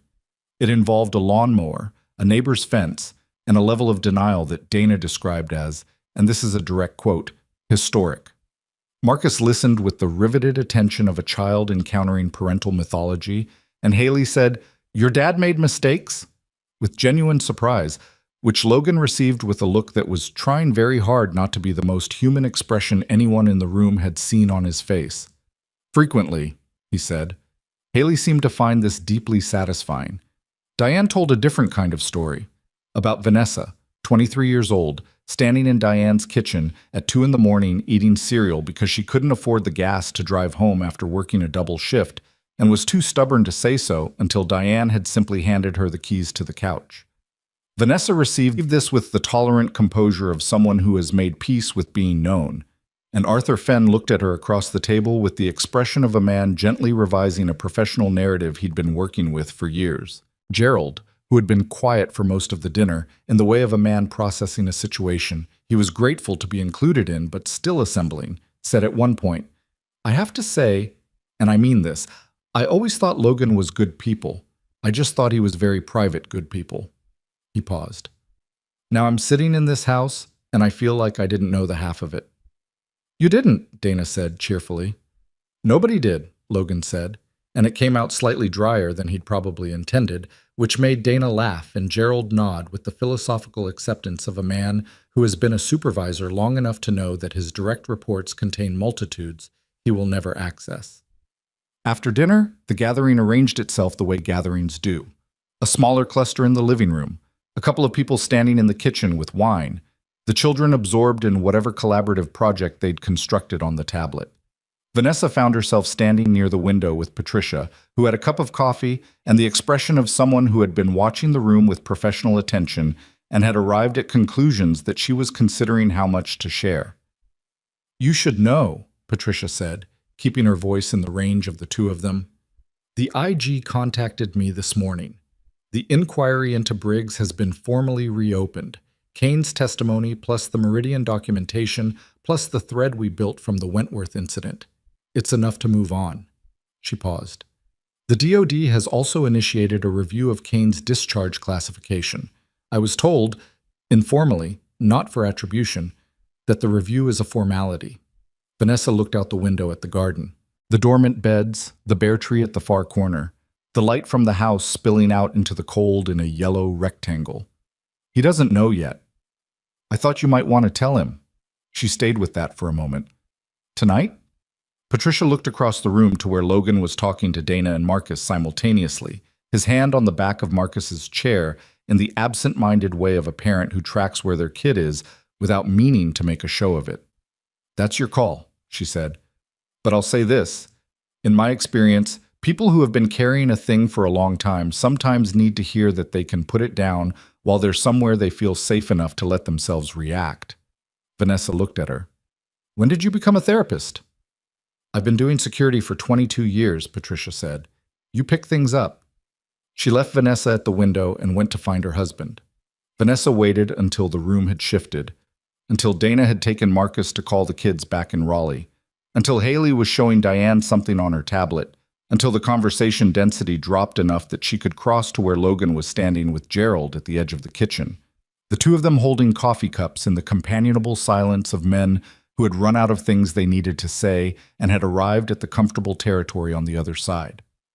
Gerald took one look at Vanessa and said, with the instinct of a man who had navigated many such moments, I'm going to go check on the dessert situation, and moved away with the dignified efficiency of someone conducting a tactical withdrawal. Logan looked at her. She leaned against the counter beside him, not facing him, both of them looking out into the living room, which was a slightly easier configuration for what she needed to say. Patricia got word from the IG today. They've reopened the Briggs inquiry. He was quiet. And the DOD is reviewing your discharge. She said the review is a formality. She paused. That means what I think it means. He was still quiet. She glanced at him sidelong and found him looking at the middle distance with an expression she hadn't seen on him before. Not the level steadiness, not the careful composure, but something underneath those things, in the place where they'd come from. He looked like a person who had been standing very straight for a very long time and had just felt the ground under them change character. You okay? She said. He breathed out slowly. I'll get there. That's not the same as okay. No, he agreed. It's not. They stood there for a moment, and from the living room came the sound of Haley and Marcus arguing pleasantly about something on the tablet, and Dana laughing at a story Robert was telling, and Diane asking Arthur something about the company that Arthur was clearly thrilled to be asked. My daughter likes your son, Vanessa said. My son likes your daughter. He told me she has good taste in games, which is a significant endorsement. She told me he was pretty reasonable for a boy. High bar. From Haley, extremely high. He almost smiled. It was the same almost smile she'd been cataloging since the laundromat story, the one that lived at the corner of his mouth and required more than professional effort to produce. She'd come to think of it as a kind of indicator, the way a gauge tells you something about what's running underneath. Logan. She turned to look at him directly, and he turned to look at her, and the kitchen was warm and slightly too bright and smelled like roasted garlic and bread and the coffee they were both holding.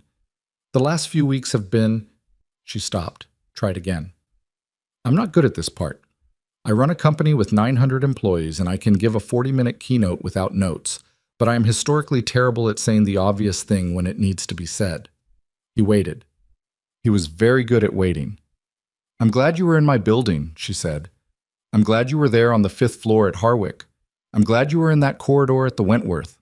She paused. And I'm glad you're here tonight. Not because of any of those other things. Just here. The kitchen was quiet. From the living room, the sound of people who were, at this specific moment, comfortable in the same space together. I'm glad too, he said. And it had the texture of a person who had said few enough of those words in the past several years that they still meant something specific when they came out. It was not a resolution. It was not a clean ending or a tidy beginning. It was two people in a kitchen, each of them carrying the particular architecture of what their lives had made them, each of them aware that what was in front of them would be more difficult and more ordinary and more worth it than anything the previous weeks had contained. Haley appeared in the kitchen doorway. She looked at the two of them with the specific assessment of a 10-year-old who has been quietly tracking a situation for longer than the adults involved have been aware. Can we have dessert? She said. Ask your grandmother, Vanessa said, which was what she called Diane when Diane was in the house, a habit they'd both long since stopped explaining. Haley looked at Logan. Marcus says you make really good brownies. Logan looked at her.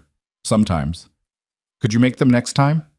He seemed to turn this over briefly, with the seriousness that a person applies when a child is asking something that has more layers to it than the surface question.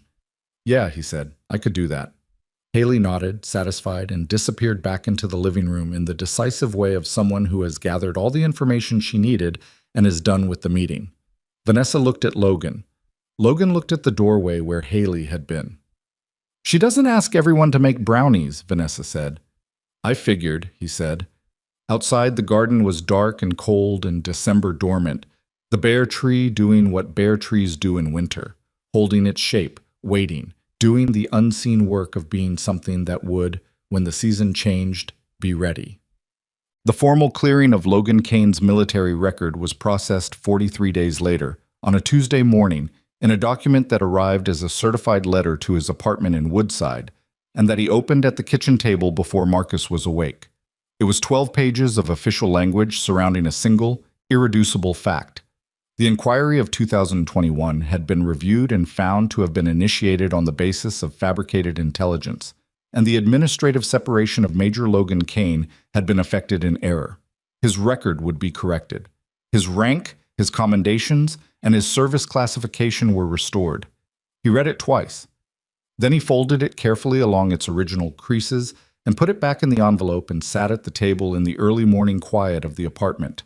The radiator, the street sounds beginning below, the smell of the building waking up, and looked at Marcus's drawing on the wall.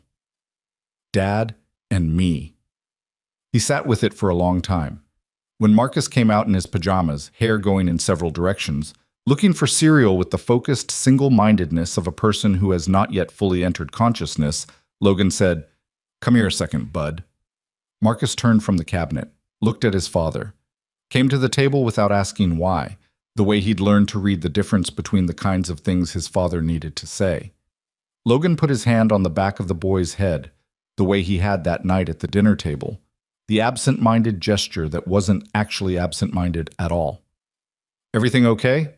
Marcus said. "Yeah," Logan said. "Everything's okay." Marcus studied him with the particular forensic attention of a child who has learned to take his father's okay as a starting point rather than a conclusion. Then he seemed to accept it, or to decide that what he saw in his father's face that morning was something he recognized as true, and he went to get his cereal, and Logan sat at the table with the envelope in his hands and the sounds of an ordinary morning filling the apartment. Later that morning, he called Vanessa. She picked up on the second ring. He could hear in the background the compressed sound of her office. Keyboards, a distant conversation, the particular ambient frequency of a floor where things were always in motion. "I got a letter this morning," he said. A pause on her end. Then quietly, "Tell me." He told her. And while he talked, he heard the background sounds diminish, a door closing, probably. And then there was just her voice on the line and his, and the clear December morning outside the window of the Woodside apartment where a man who had spent 3 years trying to be invisible finally understood that the thing he'd been afraid of, being seen, was not the thing he'd needed to fear. What he'd needed to fear was the habit of making himself small enough that the people who might have seen him never got the chance. He was done with that now. The call that morning, Logan's voice on the line, measured and quiet the way it always was, telling her about the letter, did something to Vanessa that she hadn't fully anticipated. She'd known it was coming. Patricia had told her the timeline, and Vanessa had tracked it the way she tracked things that mattered, checking in with her IG contact twice a week with the particular disciplined restraint of a person who wants very badly to push and has decided not to. She'd known it was coming, and she'd thought she was prepared for it. She wasn't prepared for the sound of his voice telling her. She closed her office door and sat on the edge of her desk and listened to him read sections of the letter. In the flat, careful way of someone reading something official. They're still deciding is real, and she thought about a man who had carried the weight of a false record for 3 years while mopping marble floors in buildings full of people who never looked at him. And she had to breathe through something in her chest that didn't have a clean name, but that she recognized as the specific ache of arriving at a good thing too late to have spared someone the cost of getting there. "Logan," she said when he'd finished. "Yeah. How do you feel?" A pause. The kind he took when he was being honest rather than functional. "Like I've been holding my breath for 3 years and I'm not sure I know how to breathe out yet." She didn't try to fix that with words because it didn't need fixing. "Take the day," she said. "Whatever you need. I've got Marcus." "I know. Take the day anyway." He did. And she went back to her desk and her calendar and her 900 employees and the afternoon's board prep materials, and she worked with the focused efficiency that had always been her primary coping mechanism, And she was 3 pages into the Q1 projections when she put the projections down and looked at the window and understood, with the clarity that sometimes arrives uninvited in the middle of ordinary work, that she was happy. Not the managed contentment of a life running correctly. Actually happy, in the inconvenient, slightly frightening way that involves other people and therefore involves risk and cannot be optimized or insured against or controlled through any mechanism available to someone who runs a billion-dollar company. She'd forgotten what that felt like. She let herself feel it for approximately 4 minutes. Then she picked up the projections. Harlan Briggs was indicted on 7 counts in late January in a federal courthouse in Washington where the hallways smelled like old carpet and institutional coffee and the weight of a great many decisions that had been made there over many years. The indictment covered fraud, obstruction, falsification of federal contract records, and conspiracy to commit the same, charges that had been building since the IG's formal reopening of the inquiry, and that had accumulated in the months since Logan's testimony, with the slow inevitability of something that has always been structurally true and has simply been waiting for the right pressure to make it visible. Garrison Cole was charged separately in New York on counts related to the Harwick and Wentworth operations, the corporate espionage against Langford Global, and a series of financial crimes that Patricia's forensic accounting contacts had been unwinding since November. His attorney released a statement describing his client as the victim of a business conspiracy, which was the kind of statement that convinces no one and exists primarily to give the person who issued it somewhere to put their energy. Logan was not present at either proceeding. He had given his testimony, signed his documents, answered the follow-up questions from Calloway's office with the same unflinching specificity he'd brought to the original meeting, and then he had gone back to Queens and picked up Marcus from school and made dinner and helped with homework and done all the ordinary things that the previous 3 years had been practice for, except now they felt different, not lighter exactly, but less burdened with the specific weight of a thing left unfinished. Patricia sent him a text the morning of the Briggs indictment that said, "It's done." 2 words, which was the right number. He texted back, "Thank you." Also 2 words. He showed Marcus the news report that evening, a carefully edited version, the parts that explained what had happened without requiring explanation of everything that had come before it. Marcus listened with the focused attention he brought to things he understood were important, and then said, "So the bad guy is in trouble now?" "The bad guy is in a lot of trouble now. Because you told the truth about what he did. Because a lot of people did. I was one of them." Marcus seemed to think about this with the particular thoroughness of a kid who is building a picture rather than just receiving information. "Dad, were you scared when you told the truth?" It was the same question he'd asked after Harwick, in slightly different form. Logan had learned over the months since that Marcus asked about fear not because he was worried, but because he was trying to understand the relationship between being scared and doing something anyway, which was a thing he was working out for himself at 8 years old in the specific context of a boy who had a father who never seemed afraid and was slowly realizing that this could not be completely true. "Yes," Logan said. "A different kind of scared than the building, but yes." "What were you scared of?" "That it wouldn't matter, that I'd put everything out there and it wouldn't change anything, and I'd have given up the quiet for nothing." He paused. "That kind of scared is harder than the other kind, I think. Because there's nothing to do with it except wait." Marcus absorbed this. He had his mother's eyes, dark and direct and taking things in, and his father's habit of going quiet around information that mattered. "But it did matter," he said. "It did. So it was worth being scared." Logan looked at his son across the kitchen table, the homework spread between them, the rice on the stove, the radiator performing its nightly grievance, and thought about all the things he wanted to say and all the ways that saying them wrong would diminish them. "Yeah," he said, "it was worth it." Marcus nodded with the satisfied gravity of someone who has confirmed a hypothesis. Then he went back to his math worksheet, and Logan went to stir the rice, and the evening continued the way evenings do, in the small, unremarkable increments that make up most of a life, and that only become visible as significant when you've spent time living a version of them that felt like waiting for the real thing to start.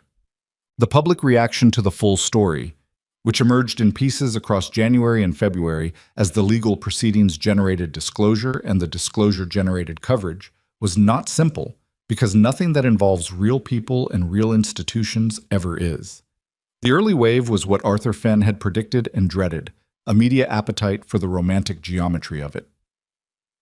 Janitor who saved Billionaire twice vindicated as decorated war hero. That was the cleanest version. There were less clean versions that were more interested in Vanessa's personal life than in Logan's record, and versions that focused on Harlan Briggs with the breathless energy of people who enjoy watching powerful men fall, and versions that managed to make the whole thing about the real estate market implications of the Southbridge development site, which was impressive in its own way. Vanessa's communications team managed the coverage with the exhausted professionalism of people who had been managing things since October and were running on institutional momentum. Arthur Fenn aged another perceptible amount. Logan did not give interviews, which was his right, and which the more aggressive outlets treated as a story in itself until newer stories arrived to displace it. What actually happened, underneath the coverage in the texture of the days, was less dramatic and more durable. Logan accepted a position with Langford Global in early February, Director of Security and Emergency Preparedness, a role that Patricia had spent 3 weeks designing in consultation with him to ensure it was a real job and not a gesture. He started on a Monday, which was deliberately ordinary. He moved through the building on his first day with the ease of someone who had already mapped every corridor and utility access and stairwell configuration, which he had, in a different context, and which gave the work an immediate practical foundation. His team was small and carefully selected and treated him, after the first week, with the specific professional respect of people who have worked with someone and decided they've earned it rather than just been assigned it. He did not move to a different apartment immediately. Marcus had friends at PS 153 and had been through enough transition for 1 year, and the Radiator's nightly performance had become, in its way, a form of familiarity. They stayed in Woodside through the spring and into the summer, and Vanessa drove out on Thursdays for dinner when her schedule allowed, which it did more often as the weeks went on because she started treating Thursday evenings as a non-negotiable in the way she'd previously only treated board meetings. Mrs. Okafor, who charged $20 an evening and sent children home with containers of jollof rice, had formed an opinion about these developments that she shared with Logan one morning in the hallway outside their apartment doors. "That woman looks at you like she's trying to figure out what she did to deserve you." She paused. "I think that's a good sign." "I appreciate the input," Logan said. "I'm going to keep providing it," she said pleasantly, and went back inside. The Kane Langford Foundation was Haley's idea. Not the name, that came later, but the idea itself. She had been sitting at the kitchen table in Vanessa's house in Riverdale one Saturday in March, doing homework, while the adults talked in the way that adults talk when they think children are absorbed in other things, which is to say loudly enough that a child paying attention could follow most of it. The conversation was about the money. The civil suit Langford Global had filed against Garrison Cole and his holding entities had produced a settlement, substantial, and structured in a way that involved a significant fund designated for charitable use, which Vanessa's legal team had insisted on, and Cole's team had accepted because the alternative was a courtroom. Vanessa and Logan were discussing, with the circular, inconclusive energy of two people who agree on the destination but haven't agreed on the route, what the fund should be used for. Haley looked up from her homework. "Veterans?" she said. They both looked at her. "And people who get in trouble for things they didn't do," she continued, with the clarity of someone who has been thinking about this for longer than the current conversation. "And parents who are doing it by themselves." She looked at Logan. "Like you were." The kitchen was quiet for a moment. "Yeah," Logan said after a beat. "Those would be the right people." Vanessa looked at her daughter, this child who had stood at a microphone 6 months earlier and asked a question that had felt, in the moment, like an embarrassment to be managed, and that had turned out to be the most clarifying thing said in that ballroom all year. "Where did that come from?" Haley shrugged with the particular studied casualness of a 10-year-old who doesn't want to be seen being earnest. "You and Logan both had hard things happen that weren't fair. You fixed yours because you had money and people who could help. Some people don't have that." She went back to her homework. "So maybe the foundation helps them have that." Vanessa looked at Logan. Logan looked at Vanessa. There was nothing to say to that improved on it. The foundation was formally established in April, structured around 3 pillars that Haley had identified at the kitchen table: career and legal support for veterans navigating wrongful discharge or service-related legal complications, emergency financial assistance and counseling for single parents in crisis, and a scholarship program for children of wounded or fallen service members. The name was a compromise between Logan's preference for something that didn't have his name in it and Vanessa's position that it should, because the story of how it came to exist was part of its purpose.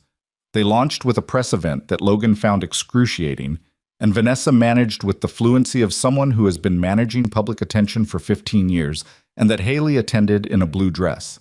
A different blue than the one from the October gala, though the color was close enough that Diane noticed and said nothing, because some things are for the people in them. In the first 8 months, the foundation received 412 applications. It could initially fund 63. Vanessa personally called 3 additional donors before the 3rd month was out, which was not in the operational plan, but was consistent with her as a person. They got married in September. Not the September immediately following all of this, the one after, which gave them a year that was not dramatic. A year of dinners and school pickups and Haley's school play, in which Marcus, who attended at Logan's invitation and sat between Logan and Vanessa in the 3rd row, whispered commentary throughout with the confidence of a person who had strong artistic opinions and a neighbor willing to listen.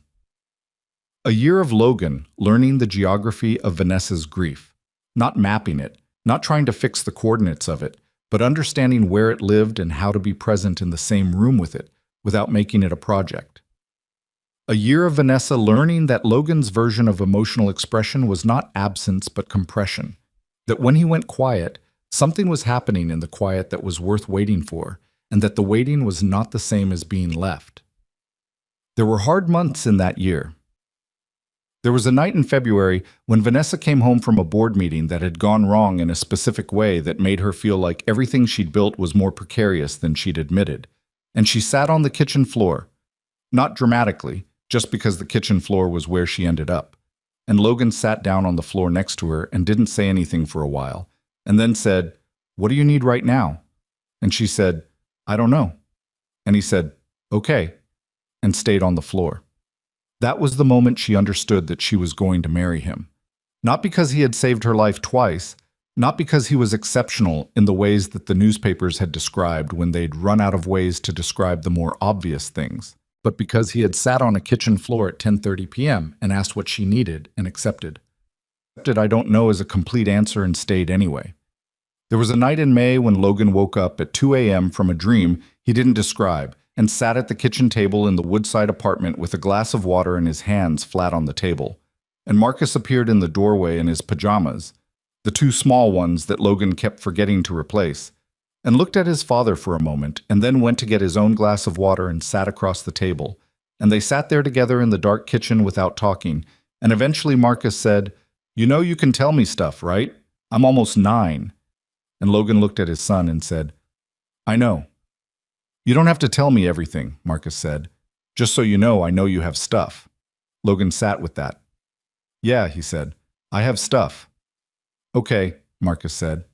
He drank his water. "You're still the best dad I know." "I'm the only dad you know." "That's not true. I know Tyler's dad." "Fair." "You're still better." Logan looked at his son across the kitchen table at 2 a.m. in their apartment in Woodside, the city quietly running outside, the radiator cooling down from its evening performance, the bare bulb above them throwing the particular yellow light of a room that has been lived in by people who are not interested in ambience. "Go back to bed, bud." "Going," Marcus said, and took his water glass and went. The wedding was at a lakeside property in Connecticut that belonged to a friend of Vanessa's from her 20s, a woman named Carol, who had inherited the place from her grandmother and maintained it with the pragmatic affection of someone who understands that old things require effort, but are worth it. The house sat back from the water behind a sloping lawn, and the ceremony was on the dock, which was structurally sound, but looked like it had opinions about being asked to hold 12 people, and which held 12 people without complaint. 12 people. Not a guest list, a group. Diane was there in something burgundy that she'd clearly put thought into. Patricia and Robert, Dana and her husband, and their teenagers, who were at the age where they alternated between genuine warmth and performed indifference, and landed, for this occasion, on warmth. Gerald, who had driven from New Jersey and arrived early, and stood at the edge of the dock with a look of satisfaction that was the most uncomplicated expression Vanessa had seen on anyone all day. Arthur Fenn, who had been invited late and almost hadn't come and then had, and who stood in the back with the particular stillness of a man who is privately moved by something and has decided to be a professional about it. And Haley and Marcus, who stood beside their parents during the ceremony with the focused seriousness of children who have been told this is important and have decided to take the instruction at full value.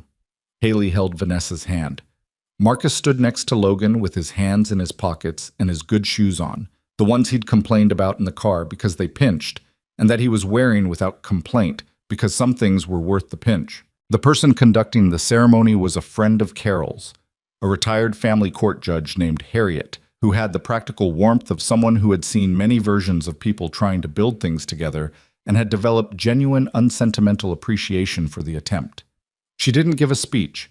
She asked them to say what they wanted to say to each other, and they did, and what they said was not what either of them had planned to say, but was, because of that, more true. Vanessa went first. She looked at Logan across the dock with the September light on the water behind him and said, "I spent a long time building things that were meant to prove something. I'm done proving things. I just want to build something that's real." She paused. "You're the most real person I've met in a very long time, and I want—" She stopped. Started again, slightly off script from whatever she'd rehearsed. "I want to be the kind of person who deserves to stand next to you. I'm going to keep working on that." Logan was quiet for a moment. He was not, she knew, someone for whom public declaration was natural. It cost him something, and the cost was visible in the way he held himself, slightly more deliberate than usual, the composure doing more work than it normally needed to do. "I didn't think I was going to get here," he said. "Not this specifically, just somewhere I was allowed to take up space again." He looked at her. "You didn't offer me that. You just acted like it was already true. And after a while I started believing it." He paused. "I'm going to try to do the same thing for you, every day, because you've been doing it for longer than you think." Harriet said the things a judge says, and they said the things people say in those moments, and then it was done. Haley, still holding her mother's hand, looked up at Logan with the direct assessment she'd been directing at him since the first time they'd properly met, and said, "Are you staying?" Logan crouched down so they were at the same level. It was what Vanessa had done on the stage at the gala 10 months earlier, and the echo of it moved through the dock and the 12 people on it in a way that most of them felt without naming. "Yes," he said. Haley looked at him for another moment, the specific forensic look of a child who has learned to verify rather than assume. Then she nodded, with the gravity of someone concluding a long-running inquiry. "Okay," she said. Marcus, who had been standing slightly to the side with his hands still in his pockets and the pinching shoes on, said, "Does this mean we're moving to the house in Riverdale?" "We're going to figure that out," Vanessa said. "Because my school is in Woodside," Marcus said. "I know where your school is, Marcus." "I'm just saying." "We know," Logan said. "We'll figure it out." Marcus seemed to find this acceptable, which was the most that could be asked from a 9-year-old being told that a significant variable in his life was to be determined. He went to get a piece of the cake that Carol had set out on a folding table near the dock's edge, and Haley followed him, and the adults did what adults do when the formal part is over and the real part begins. They arranged themselves in the late September afternoon and talked and ate and watched the lake do its lake things.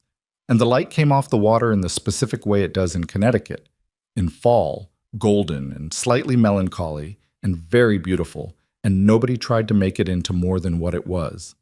There is a particular lie that stories about exceptional people tend to tell, and it goes something like this, that what made them exceptional was the dramatic thing, the rescue, the sacrifice, the moment where they did what others couldn't or wouldn't.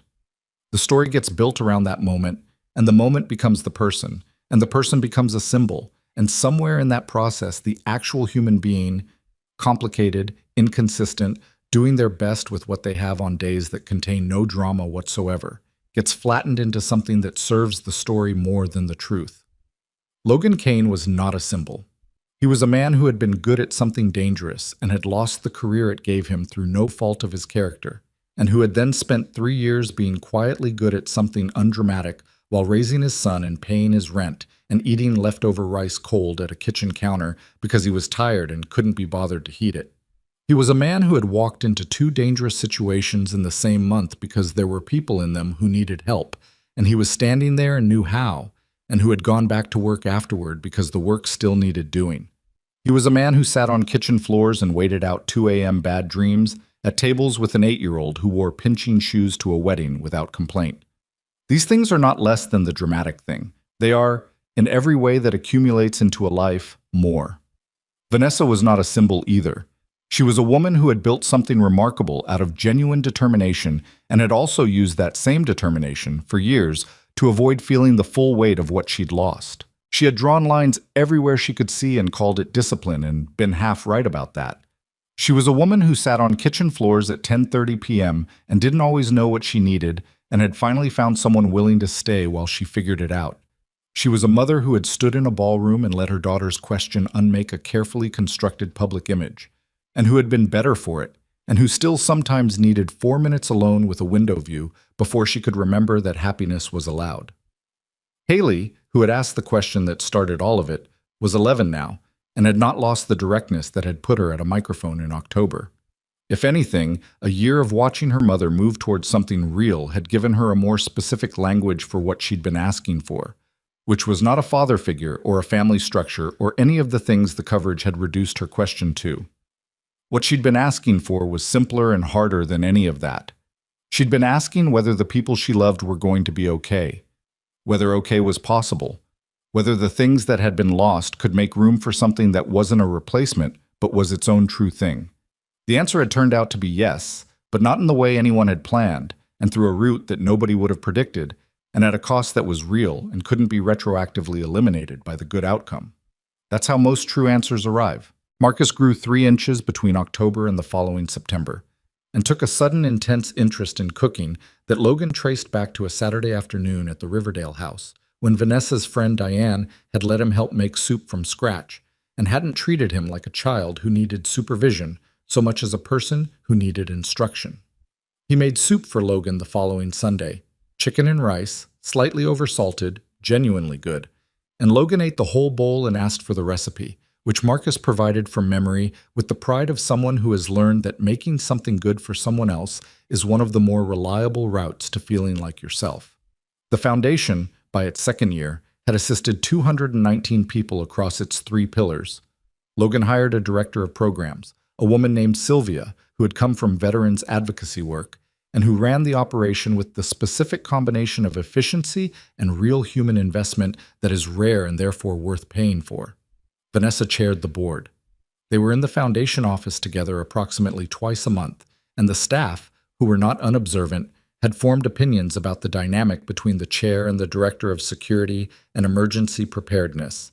And these opinions were never stated directly because the staff were professional, but were clearly visible in the particular kind of polite neutrality people deploy when they are studiously not noticing something. Gerald came to the Foundation's first annual reception and stood in the corner with a glass of sparkling water and looked at Logan in a director's name badge talking to a state senator about veteran employment programs, and then looked at the floor that had been recently cleaned by someone who was not Logan Kane and would never be as good at it, and had the expression of a man experiencing several emotions simultaneously that he didn't have the vocabulary for but felt deeply.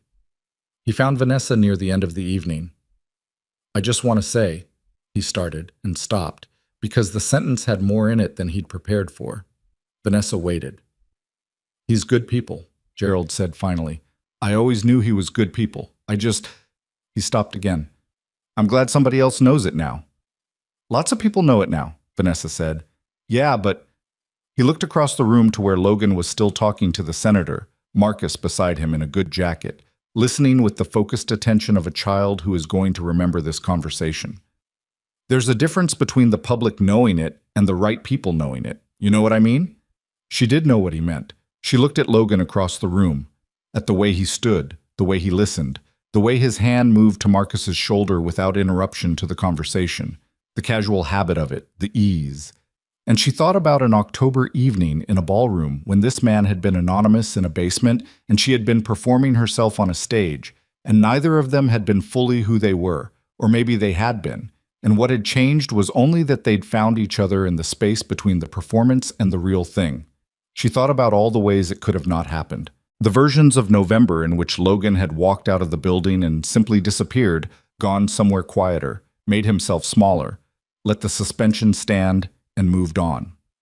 The versions in which Vanessa had processed the Harwick incident as a security matter and moved forward with one of the 11 men who were already positioned and legible and available. The extremely plausible version of events in which a woman with a company to run and a grief to manage and a very good set of reasons to keep her lines where they were had simply kept her lines where they were. The gap between what happened and what might have was thin and contingent and had nothing romantic about it. It was just the ordinary precariousness of lives moving alongside other lives, the near-miss quality of all real connections, the fact that people find each other not because the universe arranged it, but because they were in the same corridor at the same moment, and one of them didn't look away. She was glad they hadn't looked away. Gerald went to find more sparkling water, and Vanessa crossed the room, and Logan saw her coming and shifted slightly to make space beside him without breaking the conversation. The way you do with someone whose presence you've learned to expect, which is not a small thing. To be expected, to be made room for, to arrive in a space and find that space already adjusted. She stood beside him. Marcus leaned slightly against her arm, which he did sometimes now, in the comfortable, unconscious way of a kid who has decided you're part of the furniture of his life in the best possible sense. The senator was asking about the foundation's expansion plans. Logan answered. Vanessa listened. The room held its reception noise around them. Glasses, conversations, the particular warmth of a gathered group of people who have come because something real is happening and they want to be near it. Outside, the city ran its evening shift, taxis and buses, and the anonymous industry of several million people going about their lives in the vast collective project of being alive in a place that asks a great deal of you and gives back, if you stay long enough and pay attention, more than you came looking for. Neither Logan Kane nor Vanessa Langford had found each other because they were looking. That was the part that mattered most. Not the drama of it, not the rescue, or the revelation, or the legal vindication, but the accident of it. The fact that being present, being awake to the actual life in front of you, rather than the idea of the life you thought you should be building, turns out to be the only real strategy. Everything else is just what happens on the way.